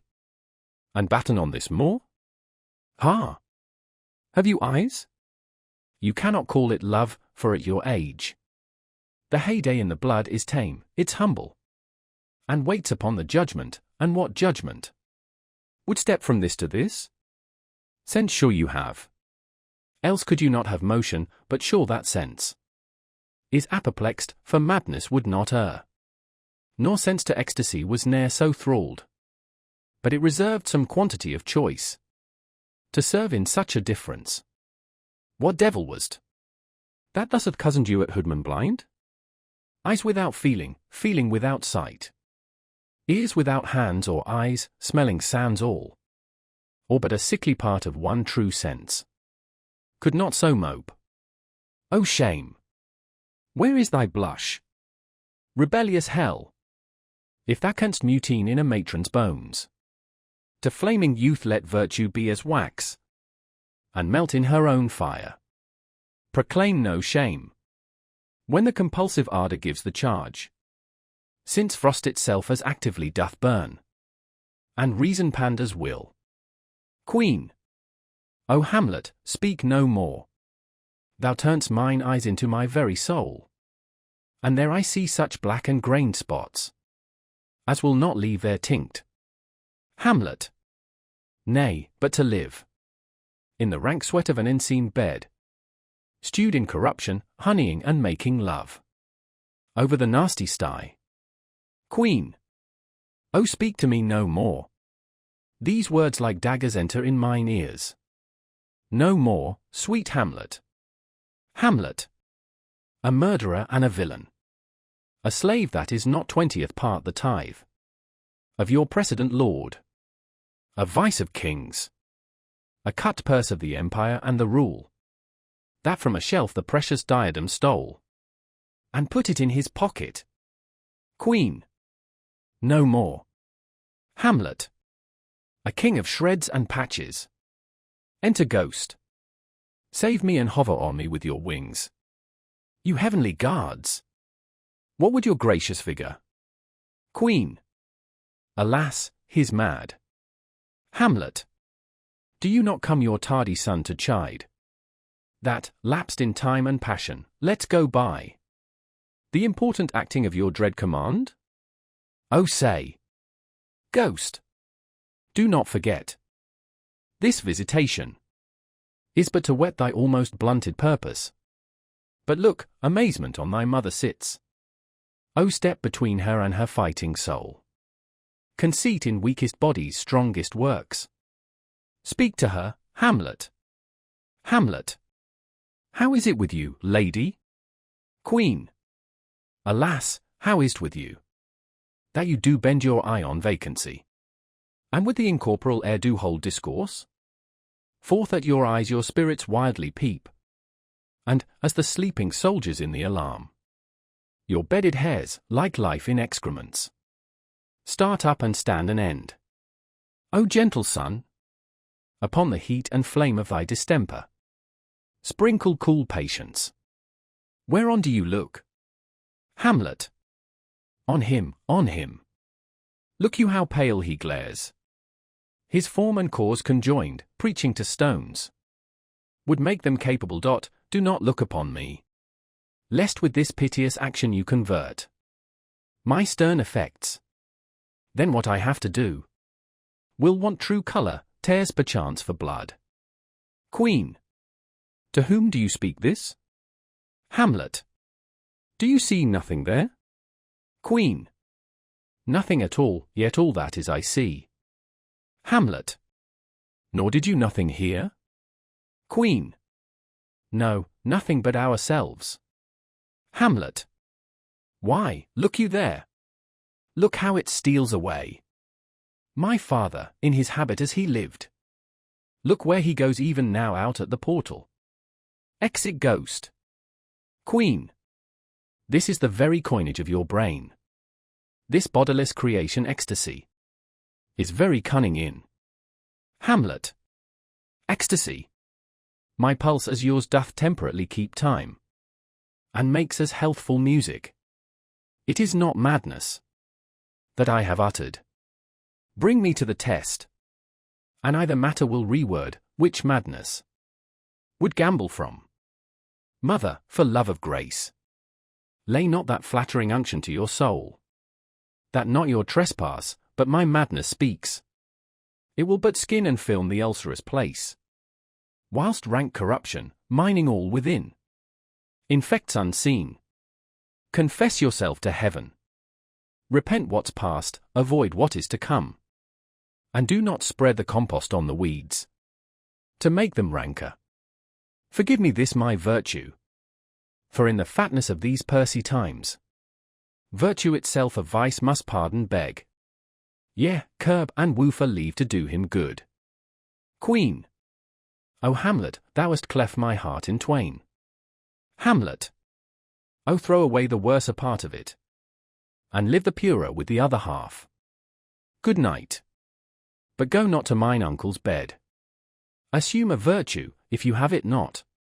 That monster custom, who all sense doth eat, of habits evil, is angel yet in this, that to the use of actions fair and good, he likewise gives a frock or livery, that aptly is put on.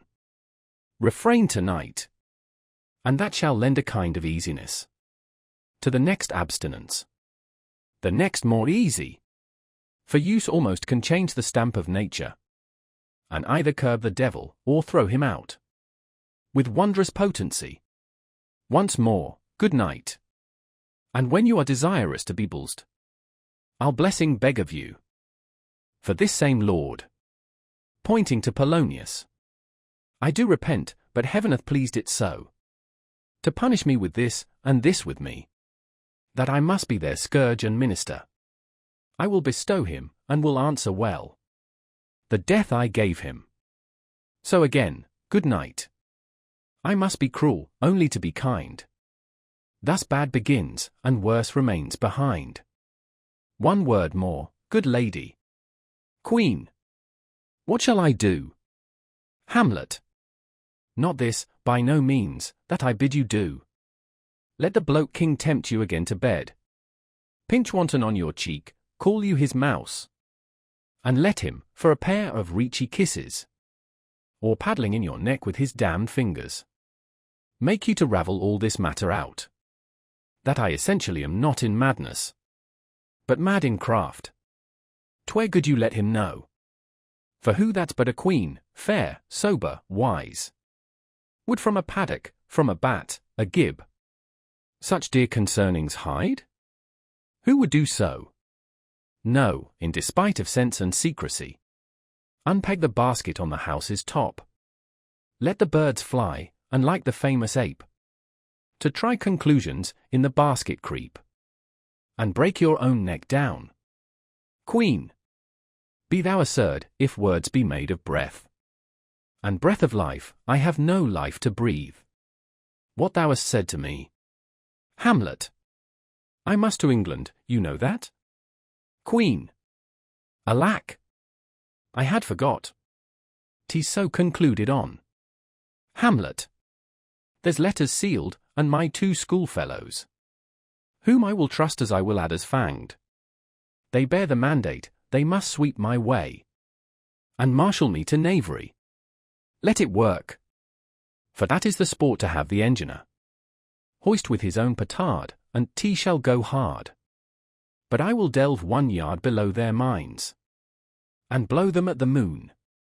Oh, 'tis most sweet, when in one line 2 crafts directly meet. This man shall set me packing. I'll lug the guts into the neighbor room. Mother, good night. Indeed, this counselor is now most still, most secret, and most grave. Who was in life a foolish prating knave? Come, sir, to draw toward an end with you. Good night, mother. Exit Hamlet dragging out Polonius. Act 4. Scene 1. A room in the castle. Enter King, Queen, Rosencrantz, and Guildenstern. King. There's matter in these sighs, these profound heaves. You must translate, 'tis fit we understand them. Where is your son? Queen. Bestow this place on us a little while. To Rosencrantz and Guildenstern, who go out. Ah, my good lord, what have I seen tonight? King. What, Gertrude? How does Hamlet? Queen. Mad as the sea and wind when both contend. Which is the mightier?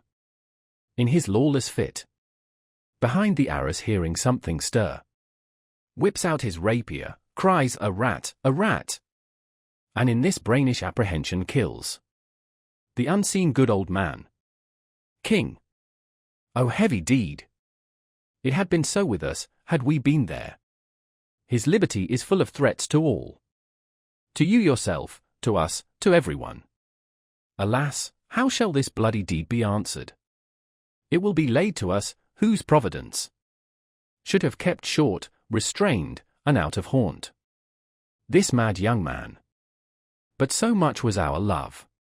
We would not understand what was most fit, but like the owner of a foul disease, to keep it from divulging, let it feed, even on the pith of life.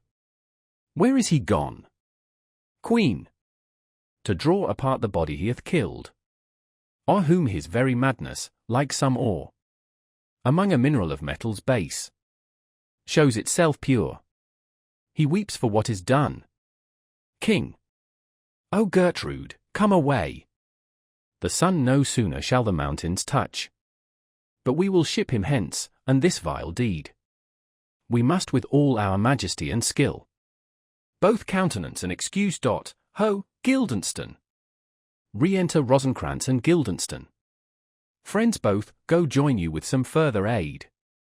Hamlet in madness hath Polonius slain, and from his mother's closet hath he dragged him. Go seek him out, speak fair, and bring the body into the chapel. I pray you haste in this. Exeunt Rosencrantz and Guildenstern. Come, Gertrude, we'll call up our wisest friends, and let them know both what we mean to do, and what's untimely done, so haply slander, whose whisper o'er the world's diameter, as level as the cannon to his blank, transports his poisoned shot, may miss our name, and hit the woundless air. Oh, come away! My soul is full of discord and dismay. Exeunt. Scene 2. Another room in the castle. Enter Hamlet. Hamlet. Safely stowed. Rosencrantz and Guildenstern. Within. Hamlet. Lord Hamlet. Hamlet. What noise? Who calls on Hamlet? Oh, here they come. Enter Rosencrantz and Guildenstern. Rosencrantz. What have you done, my lord, with the dead body? Hamlet. Compounded it with dust, whereto it is kin. Rosencrantz. Tell us where it is, that we may take it thence, and bear it to the chapel. Hamlet. Do not believe it. Rosencrantz. Believe what? Hamlet. That I can keep your counsel, and not mine own. Besides, to be demanded of a sponge, what replication should be made by the son of a king? Rosencrantz. Take you me for a sponge, my lord? Hamlet. Sir, that soaks up the king's countenance, his rewards, his authorities. But such officers do the king best service in the end. He keeps them, like an ape, in the corner of his jaw, first mouthed, to be last swallowed. When he needs what you have gleaned, it is but squeezing you, and, sponge, you shall be dry again. Rosencrantz. I understand you not, my lord. Hamlet. I am glad of it. A knavish speech sleeps in a foolish ear. Rosencrantz. My lord, you must tell us where the body is and go with us to the king. Hamlet. The body is with the king, but the king is not with the body. The king is a thing. Guildenstern. A thing, my lord. Hamlet. Of nothing. Bring me to him. Hyde Fox, and all laughter. Exeunt. Scene 3. Another room in the castle. Enter King, attended. King. I have sent to seek him and to find the body. How dangerous is it that this man goes loose? Yet must not we put the strong law on him? His loved of the distracted multitude, who like not in their judgment, but their eyes. And where right he so, offender's scourge is weight. But never the offence. To bear all smooth and even. This sudden sending him away must seem. Deliberate pause. Diseases desperate grown. By desperate appliance are relieved. Or not at all. Enter Rosencrantz. How now? What hath befallen? Rosencrantz. Where the dead body is bestowed, my lord. We cannot get from him. King. But where is he? Rosencrantz. Without, my lord, guarded, to know your pleasure. King. Bring him before us. Rosencrantz. Ho, Guildenstern. Bring in my lord. Enter Hamlet and Guildenstern. King. Now, Hamlet, where's Polonius? Hamlet. At supper. King. At supper? Where? Hamlet. Not where he eats, but where he is eaten. A certain convocation of politic worms are e'en at him. Your worm is your only emperor for diet. We fat all creatures else to fat us, and we fat ourselves for maggots. Your fat king and your lean beggar is but variable service, 2 dishes, but to 1 table. That's the end. King. Alas, alas! Hamlet. A man may fish with the worm that hath eat of a king, and eat of the fish that hath fed of that worm. King. What dost thou mean by this? Hamlet. Nothing but to show you how a king may go a progress through the guts of a beggar. King. Where is Polonius? Hamlet. In heaven. Send thither to see. If your messenger find him not there, seek him other place yourself. But indeed, if you find him not within this month, you shall nose him as you go up the stairs into the lobby. King. To some attendance. Go seek him there. Hamlet. He will stay till you come. Exeunt attendants. King. Hamlet, this deed, for thine especial safety, which we do tender, as we dearly grieve. For that which thou hast done, must send thee hence. With fiery quickness. Therefore prepare thyself. The bark is ready, and the wind at help. Associates tend, and everything is bent. For England. Hamlet. For England? King. Hamlet. Hamlet. Good.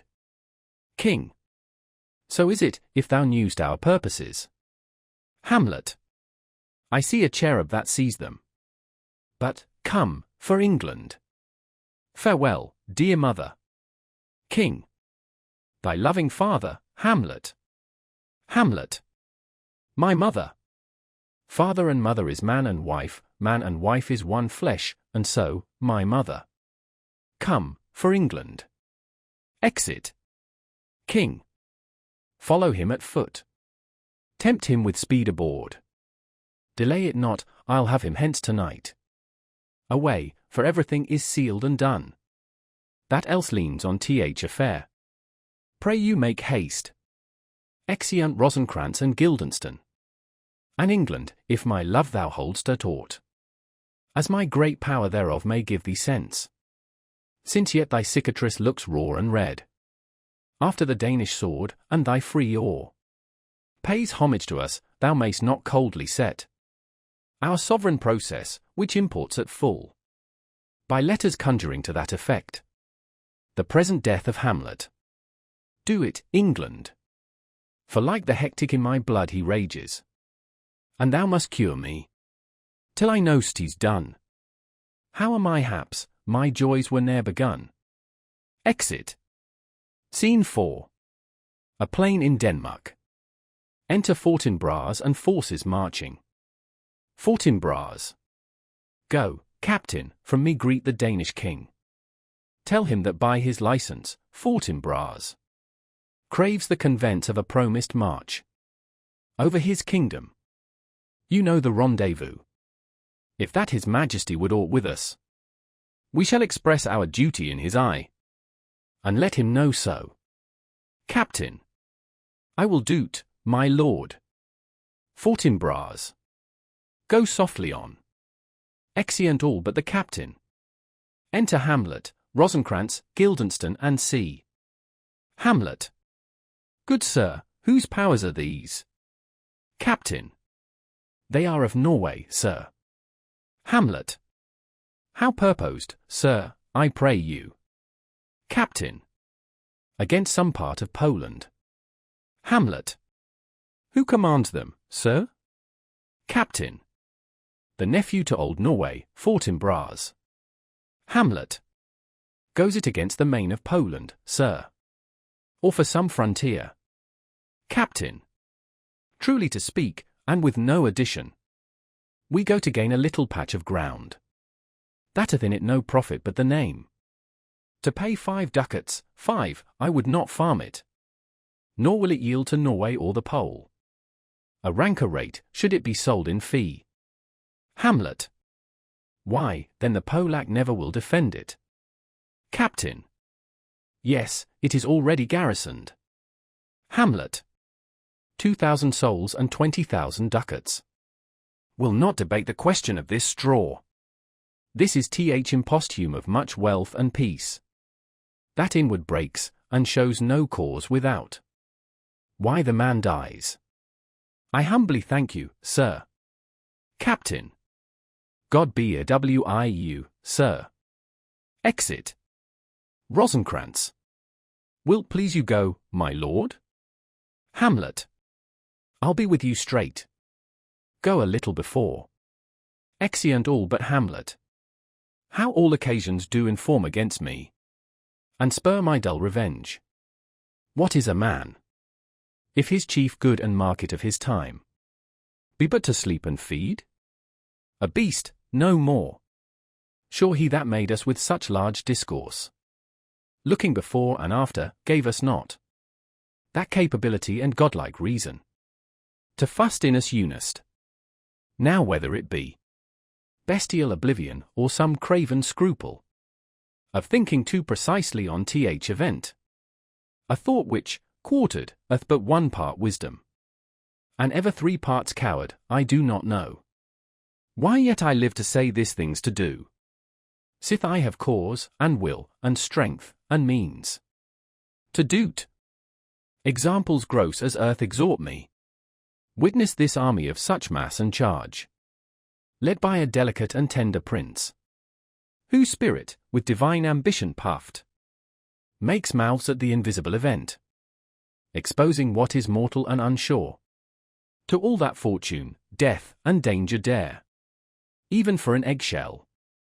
Rightly to be great is not to stir without great argument, but greatly to find quarrel in a straw, when honour's at the stake. How stand I then, that have a father killed, a mother stained, excitements of my reason and my blood, and let all sleep, while to my shame I see the imminent death of 20,000 men, that, for a fantasy and trick of fame, go to their graves like beds, fight for a plot, whereon the numbers cannot try the cause, which is not tomb enough and continent to hide the slain? Oh, from this time forth, my thoughts be bloody or be nothing worth. Exit. Scene 5. Elsinore. A room in the castle. Enter Queen, Horatio, and a gentleman. Queen. I will not speak with her. Gentleman. She is importunate, indeed distract. Her mood will needs be pitied. Queen. What would she have? Gentleman. She speaks much of her father, says she hears. There's tricks a world, and hems, and beats her heart. Spurns enviously at straws, speaks things in doubt that carry but half sense. Her speech is nothing, yet the unshaped use of it doth move the hearers to collection. They aim at it, and botch the words up fit to their own thoughts, which, as her winks, and nods, and gestures yield them, indeed would make one think there might be thought, though nothing sure, yet much unhappily. 'Twere good she were spoken with, for she may strew dangerous conjectures in ill-breeding minds. Queen. Let her come in. Exit gentleman. To my sick soul, a sin's true nature is. Each toy seems prologue to some great amiss. So full of artless jealousy is guilt. It spills itself in fearing to be spilt. Enter Ophelia. Ophelia. Where is the beauteous majesty of Denmark? Queen. How now, Ophelia? Ophelia. Sings. How should I your true love know? From another one? By his cockle hat and staff, and his sandal shoon. Queen. Alas, sweet lady, what imports this song? Ophelia. Say you? Nay, pray you mark. Sings. He is dead and gone, lady. He is dead and gone. At his head a grass-green turf. At his heels a stone. Queen. Nay, but Ophelia. Ophelia.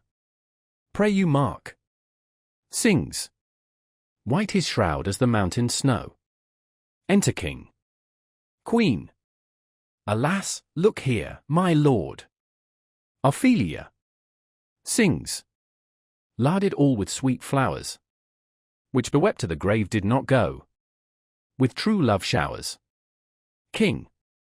How do you, pretty lady? Ophelia. Well, God dild you. They say the owl was a baker's daughter. Lord, we know what we are, but know not what we may be. God be at your table. King. Conceit upon her father. Ophelia. Pray you, let's have no words of this, but when they ask you what it means, say you this. Sings. Tomorrow is St. Valentine's Day. All in the morning betime. And I a maid at your window, to be your Valentine. Then up he rose and donned his clothes, and up the chamber door. Let in the maid, that outer maid never departed more. King. Pretty Ophelia. Ophelia. Indeed, la, without an oath, I'll make an end on't. Sings. By Gis and by Saint Charity. Alack, and fie for shame. Young men will do't if they come to't.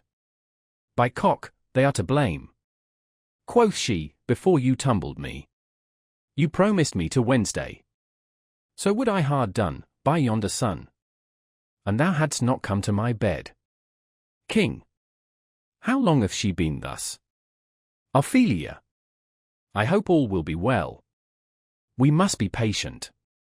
But I cannot choose but weep, to think they would lay him to cold ground. My brother shall know of it.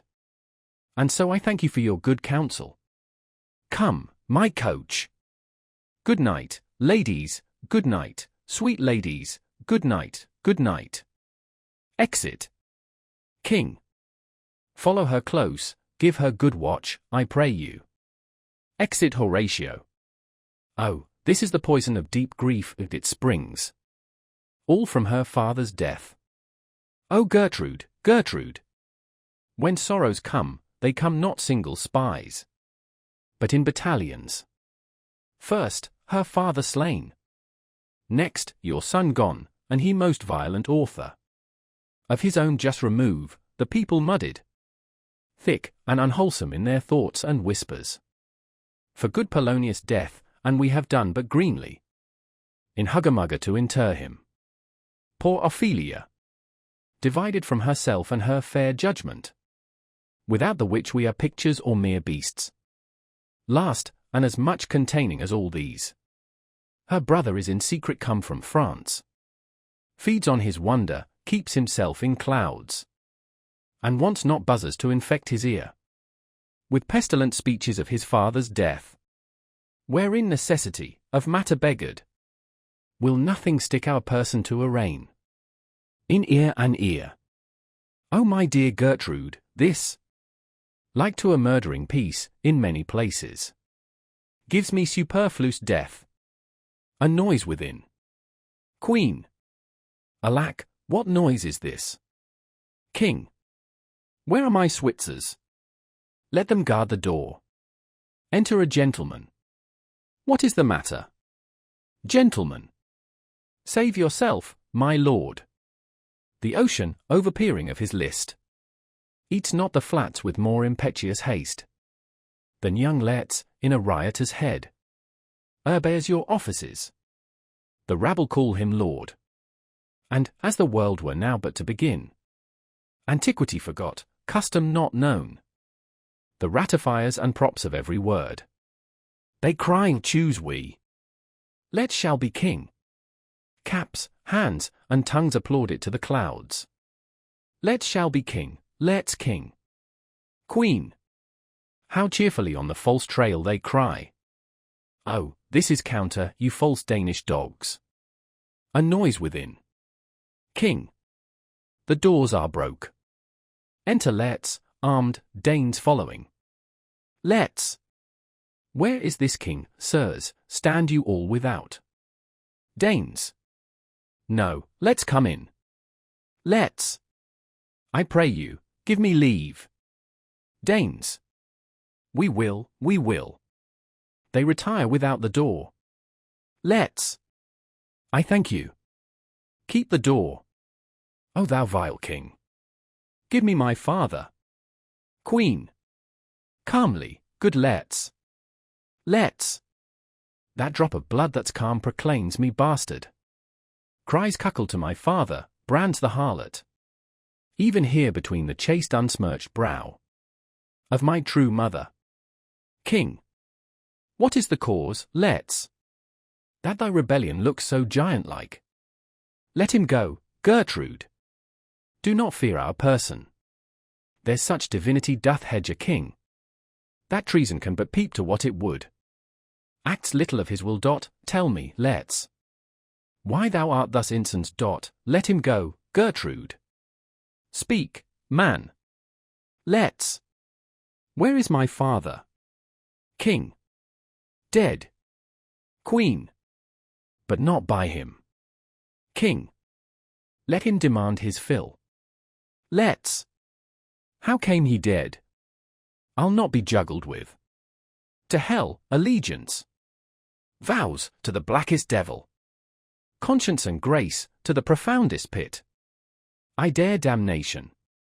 To this point I stand, that both the worlds I give to negligence. Let come what comes, only I'll be revenged most throughly for my father. King. Who shall stay you? Letts. My will, not all the world. And for my means, I'll husband them so well, they shall go far with little. King. Good Letts.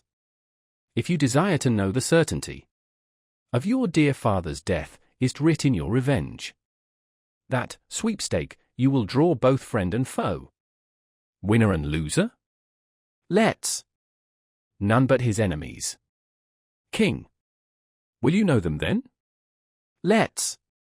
To his good friends thus wide I'll ope my arms, and, like the kind life-rendering pelican, repast them with my blood.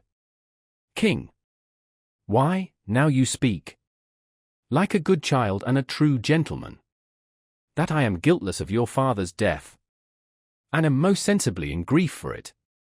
It shall as level to your judgment pair, as day does to your eye. Danes. Within. Let her come in. Letts. How now? What noise is that? Re-enter Ophelia, fantastically dressed with straws and flowers. O heat, dry up my brains. Tears 7 times salt. Burn out the sense and virtue of mine eye. By heaven, thy madness shall be paid by weight, till our scale turn the beam. O Rose of May! Dear maid, kind sister, sweet Ophelia! O heavens, is possible a young maid's wits should be as mortal as an old man's life? Nature is fine in love, and where it is fine, it sends some precious instance of itself after the thing it loves. Ophelia sings. They bore him barefact on the bier. Hey non nonny, nonny, hey nonny. And on his grave rained many a tear dot. Fare you well, my dove. Let's. Hadst thou thy wits, and didst persuade revenge, it could not move thus.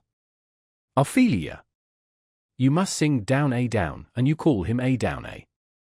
Oh, how the wheel becomes it! It is the false steward that stole his master's daughter. Let's. This nothing's more than matter. Ophelia. There's rosemary, that's for remembrance, pray love, remember. And there is pansies, that's for thoughts. Let's. A document in madness, thoughts and remembrance fitted. Ophelia. There's fennel for you, and columbines. There's rue for you, and here's some for me. We may call it herb of grace o' Sundays. Oh, you must wear your rue with a difference. There's a daisy. I would give you some violets, but they withered all when my father died. They say he made a good end. Sings. For bonny sweet Robin is all my joy. Let's. Thought and affliction, passion, hell itself. She turns to favour and to prettiness. Ophelia sings. And will he not come again? And will he not come again? No, no, he is dead. Go to thy deathbed. He never will come again. His beard was as white as snow. All flaxen was his poll. He is gone, he is gone. And we cast away moan. God heart mercy on his soul. And of all Christian souls, I pray God. God be a W-I-E. Exit. Let's. Do you see this, O God? King. Let's, I must commune with your grief. Or you deny me right. Go but apart. Make choice of whom your wisest friends you will. And they shall hear and judge twixt you and me. If by direct or by collateral hand they find us touched, we will our kingdom give. Our crown, our life, and all that we call ours.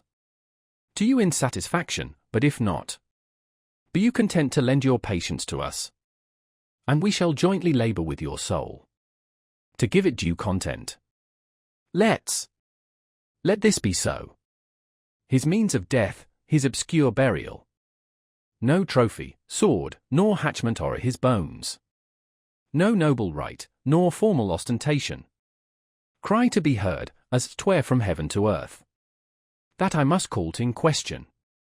King. So you shall. And where th offence is, let the great axe fall. I pray you go with me. Exeunt. Scene 6. Another room in the castle. Enter Horatio and a servant. Horatio. What are they that would speak with me? Servant. Sailors, sir. They say they have letters for you. Horatio. Let them come in. Exit servant. I do not know from what part of the world I should be greeted, if not from Lord Hamlet. Enter sailors. First sailor. God bless you, sir. Horatio. Let him bless thee too. First sailor. He shall, sir, and please him. There's a letter for you, sir. It comes from th ambassador that was bound for England, if your name be Horatio, as I am let to know it is. Horatio. Reads. Horatio, when thou shalt have overlooked this, give these fellows some means to the king. They have letters for him. Ere we were 2 days old at sea, A pyre at a very warlike appointment gave us chase.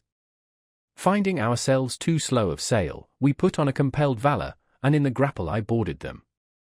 On the instant they got clear of our ship, so I alone became their prisoner. They have dealt with me like thieves of mercy. But they knew what they did. I am to do a good turn for them. Let the king have the letters I have sent, and repair thou to me with as much haste as thou wouldst fly death. I have words to speak in thine ear will make thee dumb, yet are they much too light for the bore of the matter. These good fellows will bring thee where I am. Rosencrantz and Guildenstern hold their course for England, of them I have much to tell thee. Farewell. He that thou knowest thine. Hamlet. Come, I will give you way for these your letters. And do't the speedier, that you may direct me to him from whom you brought them. Exeunt. Scene 7. Another room in the castle. Enter King and Letts. King. Now must your conscience my acquittance seal. And you must put me in your heart for friend. Sith you have heard, and with a knowing ear, that he which hath your noble father slain pursued my life. Letts. It well appears. But tell me, why you proceeded not against these feats, so crimeful and so capital in nature, as by your safety, wisdom, all things else, you mainly were stirred up. King. Oh, for two special reasons, which may to you, perhaps, seem much unsinewed, but yet to me they are strong. The Queen his mother lives almost by his looks, and for myself, my virtue or my plague, be it either which, she's so conjunctive to my life and soul, that, as the star moves not but in his sphere, I could not but buy her. The other motive, why to a public count I might not go, is the great love the general gender bear him, who, dipping all his faults in their affection, would like the spring that turneth wood to stone, convert his gyves to graces, so that my arrows, too slightly timbered for so loud a wind, would have reverted to my bow again, and not where I had aimed them. Let's. And so have I a noble father lost, a sister driven into desperate terms, whose worth, if praises may go back again, stood challenger on mount of all the age, for her perfections. But my revenge will come. King. Break not your sleeps for that. You must not think that we are made of stuff so flat and dull, that we can let our beard be shook with danger, and think it pastime. You shortly shall hear more. I loved your father, and we love ourself. And that, I hope, will teach you to imagine. Enter a messenger. How now? What news? Messenger. Letters, my lord, from Hamlet. This to your majesty, this to the queen. King. From Hamlet. Who brought them? Messenger. Sailors, my lord, they say, I saw them not. They were given me by Claudio. He received them of him that brought them. King. Let's, you shall hear them. Leave us. Exit messenger. Reads. High and mighty, you shall know I am set naked on your kingdom. Tomorrow shall I beg leave to see your kingly eyes. When I shall, first asking your pardon thereunto, recount the occasions of my sudden and more strange return. Hamlet. What should this mean? Are all the rest come back? Or is it some abuse, and no such thing? Let's. Know you the hand? King. 'Tis Hamlet's character. Naked. And in a postscript here he says alone. Can you advise me? Let's. I am lost in it, my lord. But let him come. It warms the very sickness in my heart, that I shall live and tell him to his teeth. Thus diest thou. King. If it be so, let's. As how should it be so? How otherwise? Will you be rolled by me? Let's. My lord. So you will not o'errule me to a peace. King. To thine own peace. If he be now returned, as checking at his voyage, and that he means no more to undertake it, I will work him to an exploit, now ripe in my device, under the which he shall not choose but fall. And for his death no wind shall breathe, but even his mother shall uncharge the practice, and call it accident. Let's. My lord, I will be rulled. The rather if you could devise it so, that I might be the organ. King. It falls right. You have been talked of since your travel much, and that in Hamlet's hearing, for a quality, wherein they say you shine. Your sum of parts did not together pluck such envy from him, as did that one, and that, in my regard, of the unworthiest siege. Let's. What part is that, my lord? King. A very riband in the cap of youth, yet needful too, for youth no less becomes the light and careless livery that it wears, than settled age his sables and his weeds, importing health and graveness.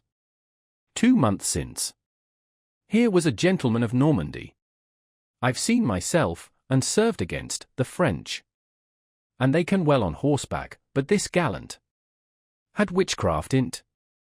He grew unto his seat, and to such wondrous doing brought his horse, as had he been encorpsed and demonatured with the brave beast. So far he topped my thought, that I in forgery of shapes and tricks come short of what he did. Let's. A Norman was't? King. A Norman. Let's. Upon my life, Lamord. King. The very same. Let's. I know him well. He is the brooch indeed, and gem of all the nation. King. He made confession of you, and gave you such a masterly report, for art and exercise in your defence, and for your rapier most especially, that he cried out it would be a sight indeed, if one could match you, the scrimmers of their nation. He swore had neither motion, guard, nor eye, if you opposed them. Sir, this report of his did Hamlet so envenom with his envy, that he could nothing do but wish and beg your sudden coming o'er to play with him. Now, out of this. Let's. What out of this, my lord? King. Let's. Was your father dear to you? Or are you like the painting of a sorrow, a face without a heart?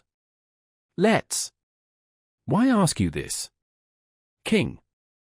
Not that I think you did not love your father, but that I know love is begun by time, and that I see, in passages of proof, time qualifies the spark and fire of it. There lives within the very flame of love a kind of wick or snuff that will abate it, and nothing is at a like goodness still. For goodness, growing to a pleurisy, dies in his own too much.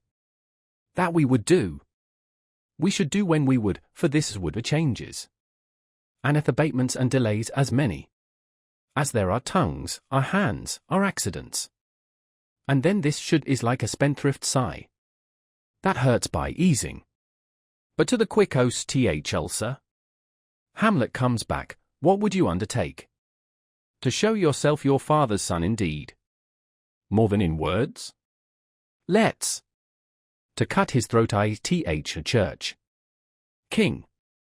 No place, indeed, should murder sanctuarize. Revenge should have no bounds. But good let's. Will you do this, keep close within your chamber. Hamlet return shall know you are come home. We'll put on those shall praise your excellence, and set a double varnish on the fame the Frenchman gave you, bring you in fine together, and wager on your heads. He, being remiss, most generous, and free from all contriving, will not peruse the foils, so that with ease, or with a little shuffling, you may choose a sword unbaited, and in a pass of practice, requite him for your father. Let's.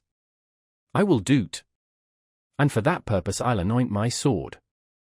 I bought an unction of a mountebank, so mortal that, but dip a knife in it, where it draws blood, no cataplasm so rare, collected from all simples that have virtue, under the moon, can save the thing from death. This is but scratched withal. I'll touch my point with this contagion, that if I gall him slightly, it may be death. King. Let's further think of this. Weigh what convenience both of time and means may fit us to our shape. If this should fail, and that our drift look through our bad performance, 'twere better not assayed. Therefore this project should have a back or second that might hold. If this did blast in proof, soft, let me see. We'll make a solemn wager on your cunnings. I heart. When in your motion you are hot and dry, as make your bouts more violent to that end. And that he calls for drink, I'll have prepared him a chalice for the nonce, whereon but sipping, if he by chance escape your venomed stuck, our purpose may hold there. Enter Queen. How now, sweet Queen? Queen. One woe doth tread upon another's heel, so fast they follow. Your sister's drowned, let's. Drowned. Oh, where? Queen. There is a willow grows aslant a brook, that shows his hoary leaves in the glassy stream. There with fantastic garlands did she make, of crowflowers, nettles, daisies, and long purples, that liberal shepherds give a grosser name. But our cold maids do dead men's fingers call them. There on the pendant boughs her coronet weeds, clamouring to hang, an envious sliver broke, when down her weedy trophies and herself fell in the weeping brook. Her clothes spread wide, and mermaid-like, a while they bore her up, which time she chaunted snatches of old tunes, as one incapable of her own distress, or like a creature native and indute unto that element. But long it could not be, till that her garments, heavy with their drink, pulled the poor wretch from her melodious lay to muddy death. Let's. Alas, then she is drowned? Queen. Drowned. Let's. Too much of waterest thou, poor Ophelia, and therefore I forbid my tears. But yet, it is our trick, nature her custom holds. Let shame say what it will, when these are gone, the woman will be out. Adieu, my lord. I have a speech of fire, that fain would blaze, but that this folly doubts it. Exit. King. Let's follow, Gertrude. How much I had to do to calm his rage. Now fear I this will give it start again. Therefore let's follow. Exeunt. Act 5. Scene 1. A churchyard. Enter 2 clowns with spades, and see. First clown. Is she to be buried in Christian burial, when she wilfully seeks her own salvation? Second clown. I tell thee she is, and therefore make her grave straight. The crowner hath sat on her, and finds it Christian burial. First clown. How can that be, unless she drowned herself in her own defence? Second clown. Why, 'tis found so. First clown. It must be se offendendo, it cannot be else. For here lies the point, if I drown myself wittingly, it argues an act, and an act of 3 branches. It is to act, to do, and to perform. Dargle, she drowned herself wittingly.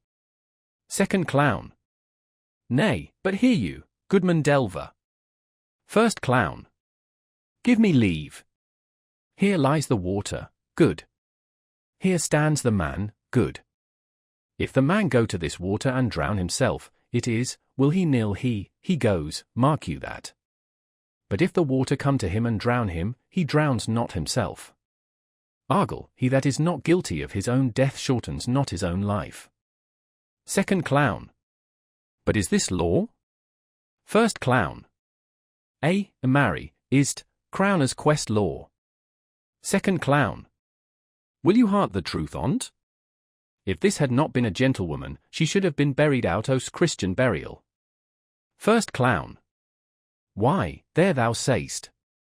And the more pity that great folk should have countenance in this world to drown or hang themselves more than they're even Christian. Come, my spade. There is no ancient gentleman but gardeners, ditchers, and grave-makers, they hold up Adam's profession.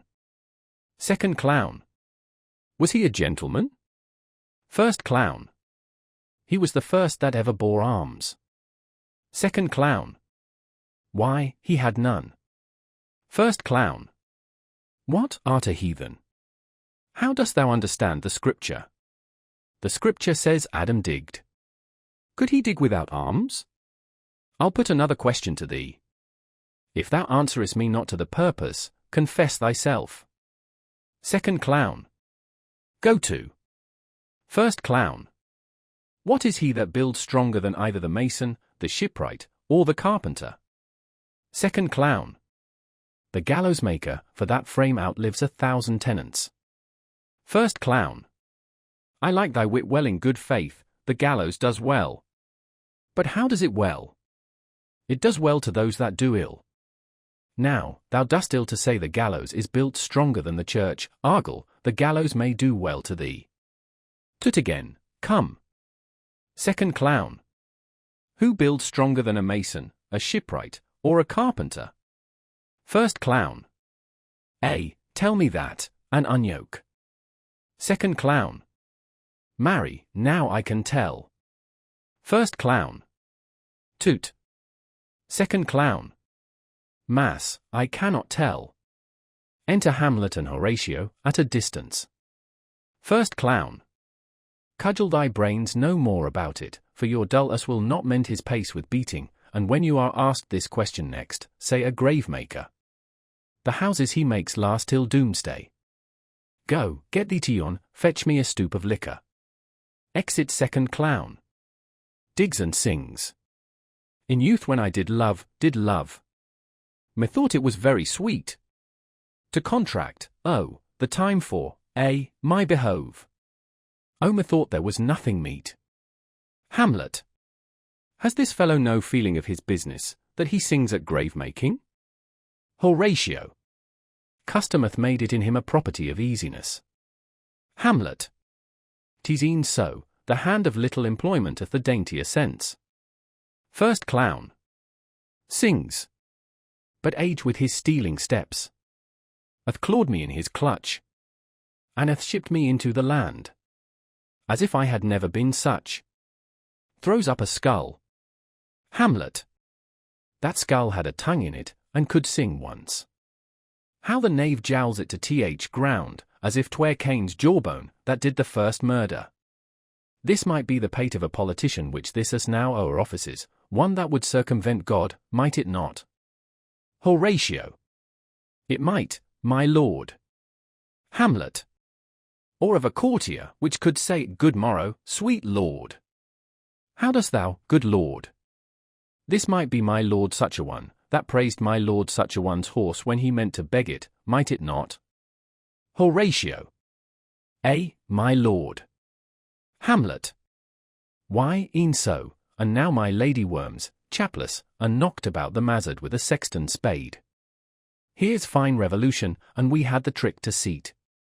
Did these bones cost no more the breeding but to play at log gets with them? Mine ache to think on't. First Clown. Sings.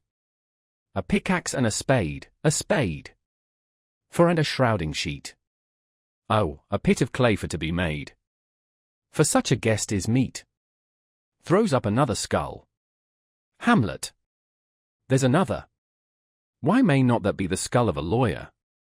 Where be his quiddits now, his quillets, his cases, his tenues, and his tricks? Why does he suffer this rude knave now to knock him about the sconce with a dirty shovel, and will not tell him of his action of battery? This fellow might be in's time a great buyer of land, with his statutes, his recognizances, his fines, his double vouchers, his recoveries. Is this the fine of his fines, and the recovery of his recoveries, to have his fine pate full of fine dirt? Will his vouchers vouch him no more of his purchases, and double ones too, than the length and breadth of a pair of indentures? The very convences of his lands will scarcely lie in this box, and must the inheritor himself have no more, Horatio. Not a jot more, my lord. Hamlet. Is not parchment made of sheepskins? Horatio. My lord, and of calfskins too. Hamlet. They are sheep and calves which seek out assurance in that. I will speak to this fellow. Whose grave's this, sir? First clown. Mine, sir. Sings. Oh, a pit of clay for to be made. For such a guest is meet. Hamlet. I think it be thine indeed, for thou liest in't. First clown. You lie out on't, sir, and therefore that is not yours. For my part, I do not lie in't, yet it is mine. Hamlet. Thou dost lie in't, to be in't, and say it is thine. 'Tis for the dead, not for the quick, therefore thou liest. First clown. 'Tis a quick lie, sir, will away again from me to you. Hamlet. What man dost thou dig it for? First clown. For no man, sir. Hamlet. What woman then? First clown. For none neither. Hamlet. Who is to be buried in't? First clown. One that was a woman, sir, but rest her soul, she's dead. Hamlet. How absolute the knave is! We must speak by the card, or equivocation will undo us. By the Lord, Horatio, these 3 years I have taken note of it, the age is grown so picked that the toe of the peasant comes so near the heel of the courtier he galls his kibe. How long hast thou been a grave-maker? First clown. Of all the days year, I came to that day that our last King Hamlet came fought in Bras. Hamlet. How long is that since? First clown.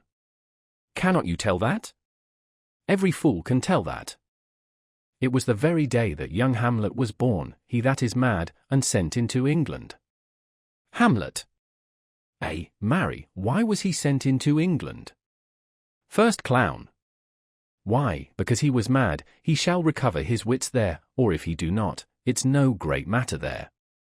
Hamlet. Why? First clown. 'Twill not be seen in him there the men are as mad as he. Hamlet. How came he mad? First clown. Very strangely, they say. Hamlet. How strangely? First clown. Faith, e'en with losing his wits. Hamlet. Upon what ground? First clown. Why, here in Denmark. I have been sexton here, man and boy, 30 years. Hamlet. How long will a man lie earth ere he rot? First clown. Faith, if he be not rotten before he die, as we have many pocky courses nowadays that will scarce hold the laying in, he will last you some 8 year or 9 year. A tanner will last you 9 year. Hamlet. Why he more than another? First clown. Why, sir, his hide is so tanned with his trade that he will keep out water a great while. And your water is a sore decayer of your horse and dead body. Here's a skull now, this skull hath lain in the earth 23 years. Hamlet. Whose was it? First clown. A whoreson, mad fellows it was. Whose do you think it was? Hamlet. Nay, I know not. First clown. A pestilence on him for a mad rogue. I poured a flagon of Rhenish on my head once. This same skull, sir, was Yorick's skull, the king's jester. Hamlet. This? First clown. E'en that. Hamlet. Let me see. Takes the skull. Alas, poor Yorick. I knew him, Horatio, a fellow of infinite jest, of most excellent fancy. He hath borne me on his back 1,000 times, and now, how abhorred in my imagination it is. My gorge rises at it. Here hung those lips that I have kissed I know not how oft. Where be your jibes now? Your gambols? Your songs? Your flashes of merriment, that were wont to set the table on a roar? Not one now, to mock your own grinning? Quite chop-fallen? Now get you to my lady's chamber, and tell her, let her paint an inch thick, to this favour she must come. Make her laugh at that dot, prithee, Horatio, tell me one thing. Horatio. What's that, my lord? Hamlet. Dost thou think Alexander looked over this fashion ith earth? Horatio. E'en so. Hamlet. And smelt so? Pa. Throws down the skull. Horatio. E'en so, my lord. Hamlet. To what base uses we may return, Horatio? Why may not imagination trace the noble dust of Alexander till he find it stopping a bunghole? Horatio. 'Twere to consider too curiously to consider so. Hamlet. No, faith, not a jot. But to follow him thither with modesty enough, and likelihood to lead it, as thus. Alexander died, Alexander was buried, Alexander returneth into dust, the dust is earth, of earth we make loam, and why of that loam whereto he was converted might they not stop a beer barrel? Imperious Caesar, dead and turned to clay, might stop a hole to keep the wind away. Oh, that earth which kept the world in awe should patch a wall to expel the winter's flaw. But soft. But soft. Aside. Here comes the king. Enter priests, and see, in procession, the corpse of Ophelia, leets and mourners following, king, queen, their trains, and see. The queen, the courtiers. Who is that they follow? And with such mained rites? This doth betoken the course they follow did with desperate hand fordo it own life. 'Twas of some estate. Couch we a while and mark. Retiring with Horatio. Let's. What ceremony else? Hamlet. That is let's, a very noble youth. Mark. Let's. What ceremony else? Priest. Her obsequies have been as far enlarged as we have warranties. Her death was doubtful. And but that great command o'ers weighs the order. She should in ground unsanctified have lodged till the last trumpet. For charitable prayers, shards, flints, and pebbles should be thrown on her. Yet here she is allowed her virgin rites, her maid instruments, and the bringing home of bell and burial. Let's. Must there no more be done? Priest. No more be done. We should profane the service of the dead, to sing sage requiem and such rest to her, as to peace-parted souls. Let's lay her ith earth, and from her fair and unpolluted flesh may violets spring. I tell thee, churlish priest, a ministering angel shall my sister be, when thou liest howling. Hamlet. What, the fair Ophelia? Queen. Scattering flowers. Sweets to the sweet. Farewell. I hop thou shouldst have been my Hamlet's wife. I thought thy bride-bed to have decked, sweet maid, and not have strewed thy grave. Let's. Oh, treble woe. Fall 10 times treble on that cursed head. Whose wicked deed thy most ingenious sense deprived thee of? Hold off the earth a while, till I have caught her once more in mine arms. Leaps into the grave. Now pile your dust upon the quick and dead, till of this flat a mountain you have made, to o'ertop old Pelion or the skyish head of blue Olympus. Hamlet. Advancing. What is he whose grief bears such an emphasis? Whose phrase of sorrow conjures the wandering stars and makes them stand like wonder-wounded hearers? This is I. Hamlet the Dane. Leaps into the grave. Let's. Grappling with him. The devil take thy soul. Hamlet. Thou pray'st not well. I prithee take thy fingers from my throat. For though I am not splenitive and rash, yet have I in me something dangerous, which let thy wiseness fear. Away thy hand. King. pluck them asunder. Queen. Hamlet. Hamlet. All. Gentlemen. Horatio. Good my lord, be quiet. The attendants part them, and they come out of the grave. Hamlet. Why, I will fight with him upon this theme, until my eyelids will no longer wag. Queen. O my son, what theme? Hamlet. I loved Ophelia, 40,000 brothers could not, with all their quantity of love, make up my sum. What wilt thou do for her? King. Oh, he is mad, let's. Queen. For love of God forbear him. Hamlet. Swounds, show me what thou'lt do. Wilt weep? Wilt fight? Wilt fast? Wilt tear thyself? Wilt drink up Isel? Eat a crocodile? I'll do't. Dost thou come here to whine? To outface me with leaping in her grave? Be buried quick with her, and so will I. And if thou prate of mountains, let them throw millions of acres on us, till our ground, singeing his pate against the burning zone, make Ossa like a wart. Nay, and thou lt mouth, I'll rant as well as thou. Queen. This is mere madness. And thus a while the fit will work on him.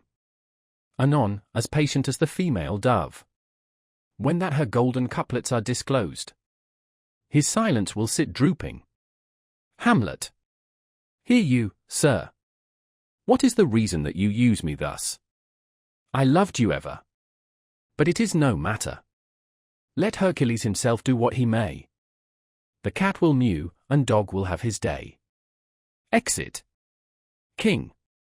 I pray thee, good Horatio, wait upon him. Exit Horatio. To let's strengthen your patience in our last night's speech. We'll put the matter to the present push. Good Gertrude, set some watch over your son. This grave shall have a living monument. An hour of quiet shortly shall we see. Till then in patience our proceeding be. Exeunt. Scene 2. A hall in the castle. Enter Hamlet and Horatio. Hamlet. So much for this, sir. Now let me see the other. You do remember all the circumstance? Horatio. Remember it, my lord. Hamlet. Sir, in my heart there was a kind of fighting that would not let me sleep. Methought I lay worse than the mutinies in the bilboes. Rashly. And praised be rashness for it, let us know. Our indiscretion sometimes serves us well, when our deep plots do pall, and that should teach us. There's a divinity that shapes our ends. Rough hew them how we will. Horatio. That is most certain. Hamlet. Up from my cabin, my sea-gown scarfed about me, in the dark, gropped I to find out them, had my desire, fingered their packet, and in fine, withdrew to mine own room again, making so bold, my fears forgetting manners, to unseal their grand commission, where I found, Horatio, O royal knavery, an exact command, larded with many several sorts of reasons, importing Denmark's health, and England's too. With such bugs and goblins in my life, that on the supervise, no leisure baited. No, not to stay the grinding of the axe. My head should be struck off. Horatio. Is possible? Hamlet. Here's the commission, read it at more leisure. But wilt thou hear me how I did proceed? Horatio. I beseech you. Hamlet. Being thus benayed round with villainies, or I could make a prologue to my brains. They had begun the play, I sat me down. Davies a new commission, wrote it fair. I once did hold it, as our statists do, a baseness to write fair, and laboured much. How to forget that learning, but, sir, now it did me yeoman service. Wilt thou know the effect of what I wrote? Horatio. Good my lord. Hamlet. An earnest conjuration from the king. As England was his faithful tributary. As love between them like the palm might flourish. As peace should still her wheaten garland wear. And stand a comma 'tween their amities. And many such like as of great charge. That on the view and know of these contents. Without debatement further, more or less. He should the bearers put to sudden death. Not shriving time allowed. Horatio. How was this sealed? Hamlet. Why, even in that was heaven ordinant. I had my father's signet in my purse.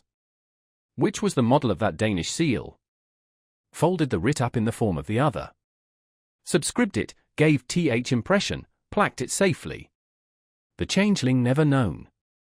Now, the next day. Was our sea fight, and what to this was sequent. Thou knowst already. Horatio. So Guildenstern and Rosencrantz go to't. Hamlet. Why, man, they did make love to this employment.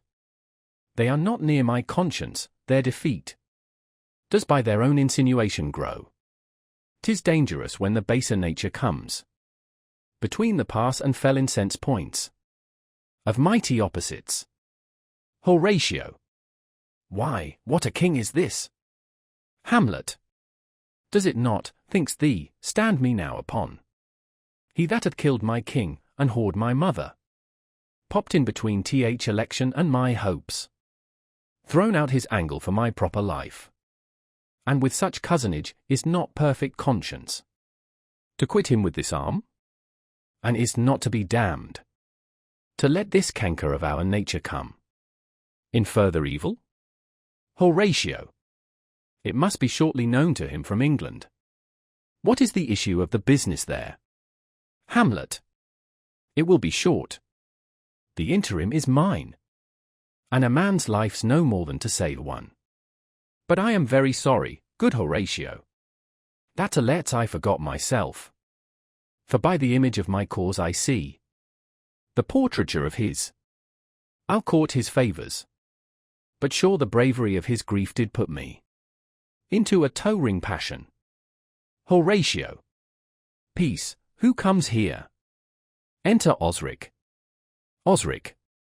Your lordship is right welcome back to Denmark. Hamlet. I humbly thank you, sir.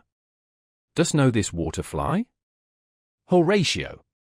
No, my good lord. Hamlet. Thy state is the more gracious, for 'tis a vice to know him. He hath much land, and fertile, let a beast be lord of beasts, and his crib shall stand at the king's mess, 'tis a chuff, but, as I say, spacious in the possession of dirt. Osric. Sweet lord, if your lordship were at leisure, I should impart a thing to you from his majesty. Hamlet. I will receive it with all diligence of spirit. Put your bonnet to his right use, 'tis for the head. Osric. I thank your lordship, 'tis very hot. Hamlet. No, believe me, 'tis very cold, the wind is northerly. Osric. It is indifferent cold, my lord, indeed. Hamlet. Methinks it is very sultry and hot for my complexion. Osric. Exceedingly, my lord, it is very sultry, as 'twere I cannot tell how. But, my lord, his majesty bade me signify to you that he has laid a great wager on your head. Sir, this is the matter. Hamlet. I beseech you, remember. Hamlet moves him to put on his hat. Osric. Nay, in good faith, for mine ease, in good faith.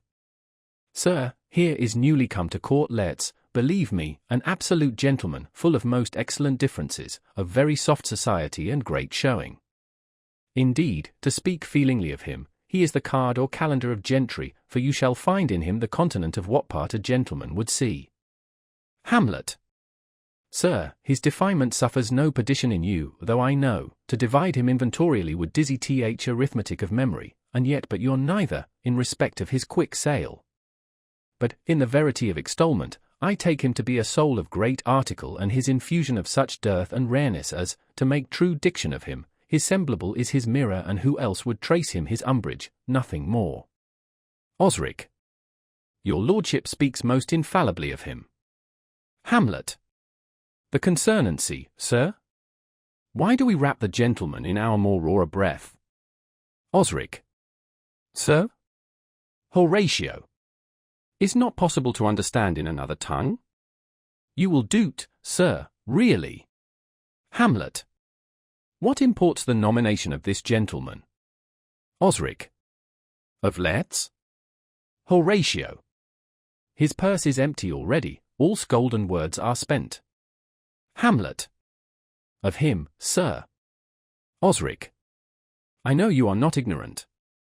Hamlet. I would you did, sir, yet in faith if you did, it would not much approve me. Well, sir? Osric. You are not ignorant of what excellence Letts is. Hamlet.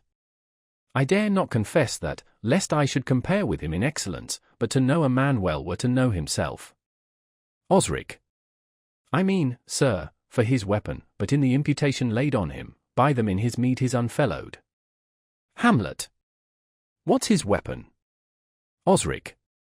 Rapier and dagger. Hamlet.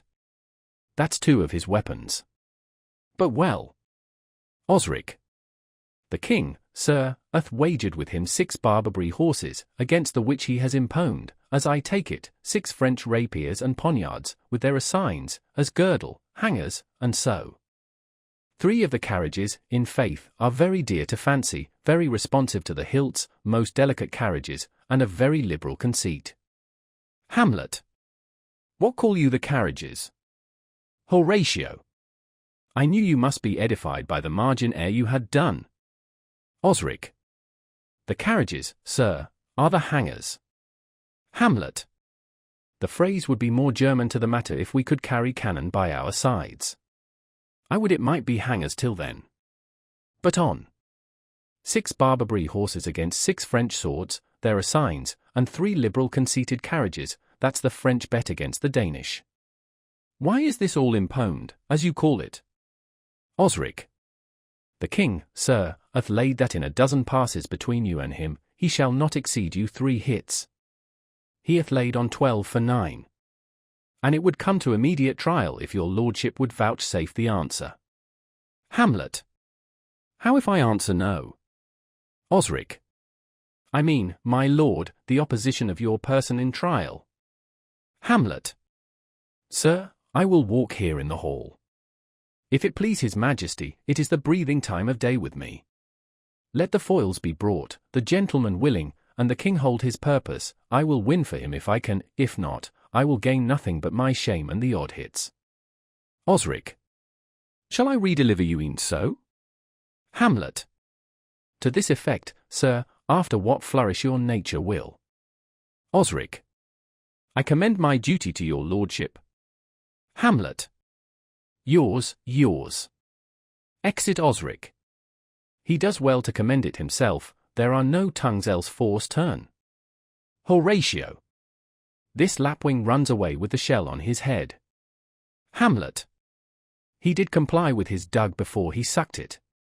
Thus has he, and many more of the same bevy that I know the drossy age dotes on, only got the tune of the time and outward habit of encounter, a kind of yeasty collection, which carries them through and through the most fanned and winnowed opinions, and do but blow them to their trial, the bubbles are out.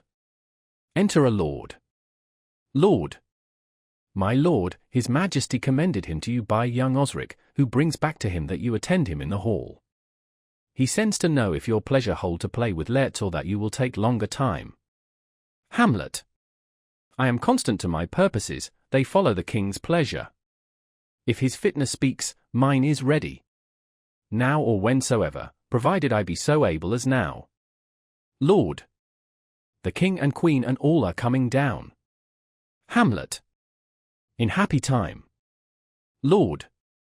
The queen desires you to use some gentle entertainment to Letts before you fall to play. Hamlet. She well instructs me. Exit Lord. Horatio. You will lose this wager, my lord. Hamlet. I do not think so. Since he went into France, I have been in continual practice. I shall win at the odds.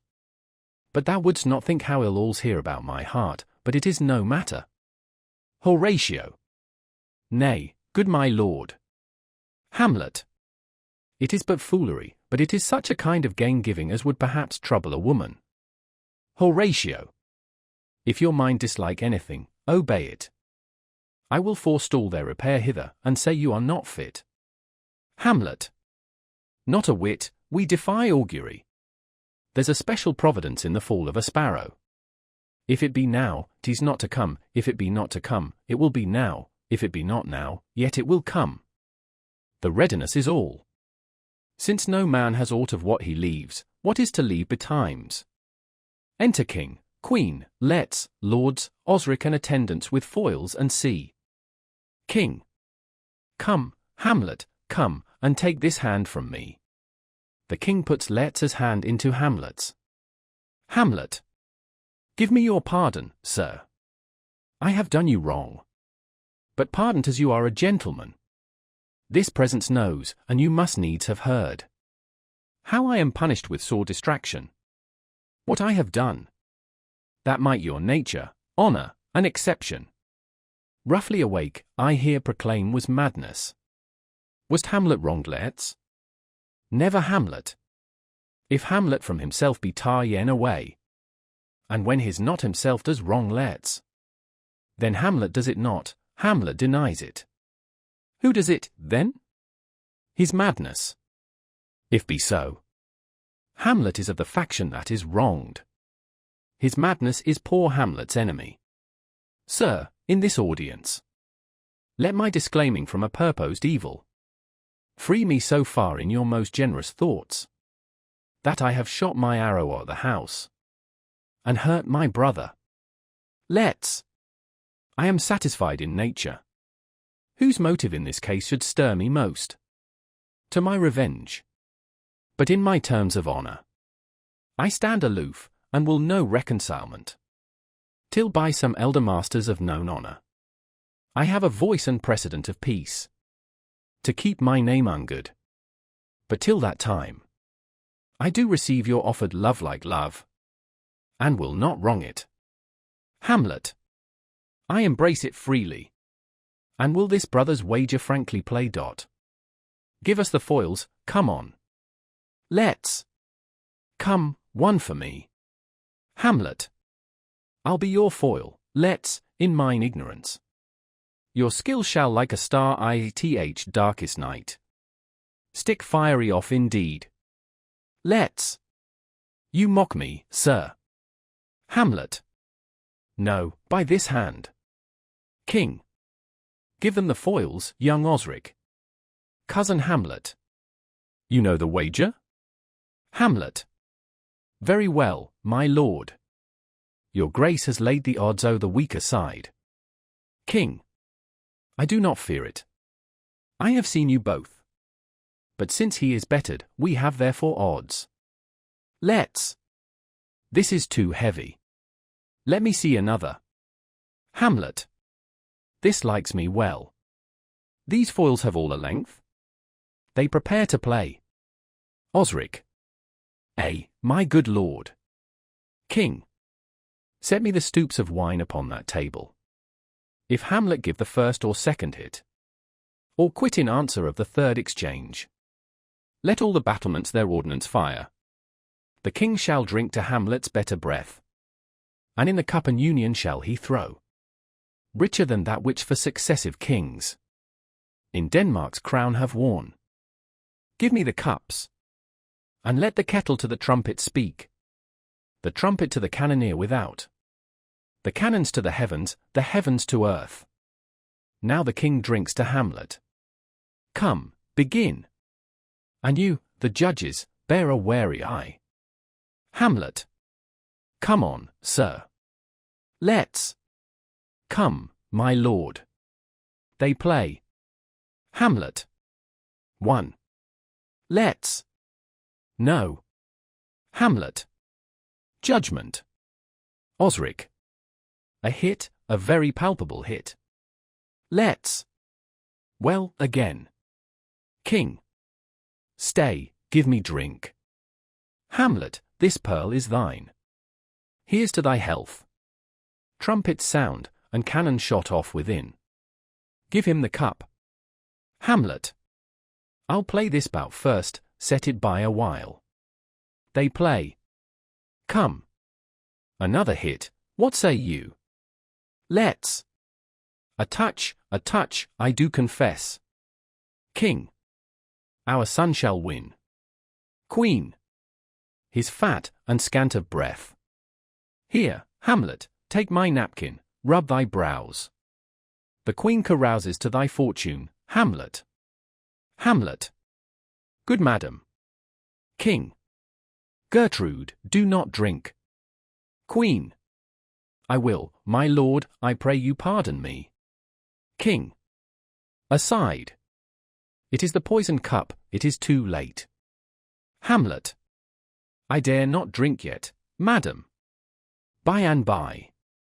Queen. Come, let me wipe thy face. Let's. My lord, I'll hit him now. King. I do not think't. Let's. Aside. And yet it is almost against my conscience. Hamlet. Come for the third, let's. You do but dally. I pray you pass with your best violence. I am afeard you make a wanton of me.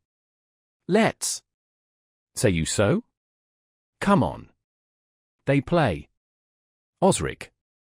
Nothing neither way. Let's. Have it you now.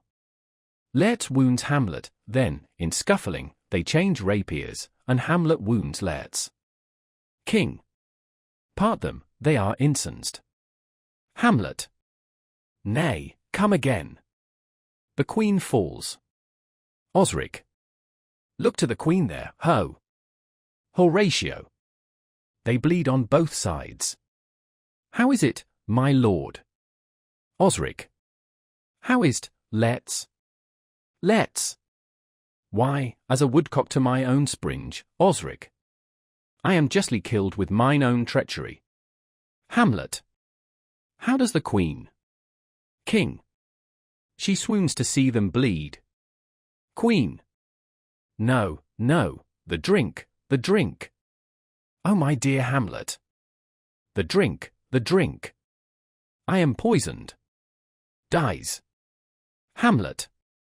Oh villainy. Ho. Let the door be locked. Treachery. Seek it out. Let's falls. Let's.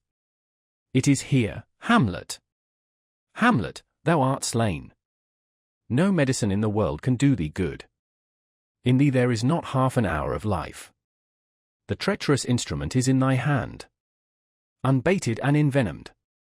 The foul practice hath turned itself on me. Lo, here I lie, never to rise again. Thy mother's poisoned. I can no more. The king's to blame. Hamlet. The point in venom too. Then, venom, to thy work. Stabs the king. Osric and lords. Treason. Treason. King. Oh yet defend me, friends. I am but hurt. Hamlet. Here, thou incestuous, murderous, damned Dane. Drink off this potion. Is thy union here? Follow my mother. King dies. Let's. He is justly served. It is a poison tempered by himself. Exchange forgiveness with me, noble Hamlet. Mine and my father's death come not upon thee, nor thine on me. Dies. Hamlet. Heaven make thee free of it. I follow thee. I am dead, Horatio. Wretched queen, adieu. You that look pale and tremble at this chance, that are but mutes or audience to this act. Had I but time, as this fell sergeant, death is strict in his arrest, oh, I could tell you. But let it be. Horatio, I am dead. Thou liv'st, report me and my cause aright. To the unsatisfied. Horatio. Never believe it. I am more an antique Roman than a Dane. Here's yet some liquor left. Hamlet. As thr to man. Give me the cup. Let go, by heaven, I'll have't. O good Horatio, what a wounded name! Things standing thus unknown shall live behind me. If thou didst ever hold me in thy heart, absent thee from felicity a while, and in this harsh world draw thy breath in pain, to tell my story, march afar off, and shot within. What warlike noise is this? Osric. Young Fortinbras, with conquest come from Poland, to the ambassadors of England gives this warlike volley. Hamlet. Oh, I die, Horatio. The potent poison quite o'ercrows my spirit. I cannot live to hear the news from England. But I do prophesy election lights on Fortinbras. He has my dying voice. So tell him, with the occurrence more and less, which have solicited. The rest is silence. Dies. Horatio. Now cracks a noble heart. Good night, sweet prince. And flights of angels sing thee to thy rest. Why does the drum come hither? March within. Enter Fortinbras, the English ambassadors and others. Fortinbras. Where is this sight? Horatio. What is it you would see? If aught of woe or wonder, cease your search. Fortinbras. This quarry cries on havoc. O proud death! What feast is toward in thine eternal cell, that thou so many princes at a shot, so bloodily as struck? First Ambassador. The sight is dismal, and our affairs from England come too late. The ears are senseless that should give us hearing, to tell him his commandment is fulfilled, that Rosencrantz and Guildenstern are dead. Where should we have our thanks? Horatio. Not from his mouth. Had it ability of life to thank you. He never gave commandment for their death. But since, so jump upon this bloody question. You from the Polack wars, and you from England. I here arrived, give order that these bodies high on a stage be placed to the view. And let me speak to yet unknowing world how these things came about. So shall you hear of carnal, bloody and unnatural acts, of accidental judgments, casual slaughters, of deaths put on by cunning and forked cause, and, in this upshot, purposes mistook, fallen on the inventors' heads. All this can I truly deliver. Fortinbras. Let us haste to hear it, and call the noblest to the audience. For me, with sorrow I embrace my fortune. I have some rights of memory in this kingdom, which now to claim my vantage doth invite me. Horatio. Of that I shall have also cause to speak, and from his mouth whose voice will draw on more. But let this same be presently performed, even while men's minds are wild, lest more mischance on plots and errors happen. Fortinbras. Let for captains bear Hamlet like a soldier to the stage. For he was likely, had he been put on, to have proved most royally, and for his passage, the soldier's music and the rites of war. Speak loudly for him. Take up the bodies. Such a sight as this becomes the field, but here shows much amiss. Go, bid the soldiers shoot a dead march. Exeunt, bearing off the bodies, after which a peal of ordnance is shot off.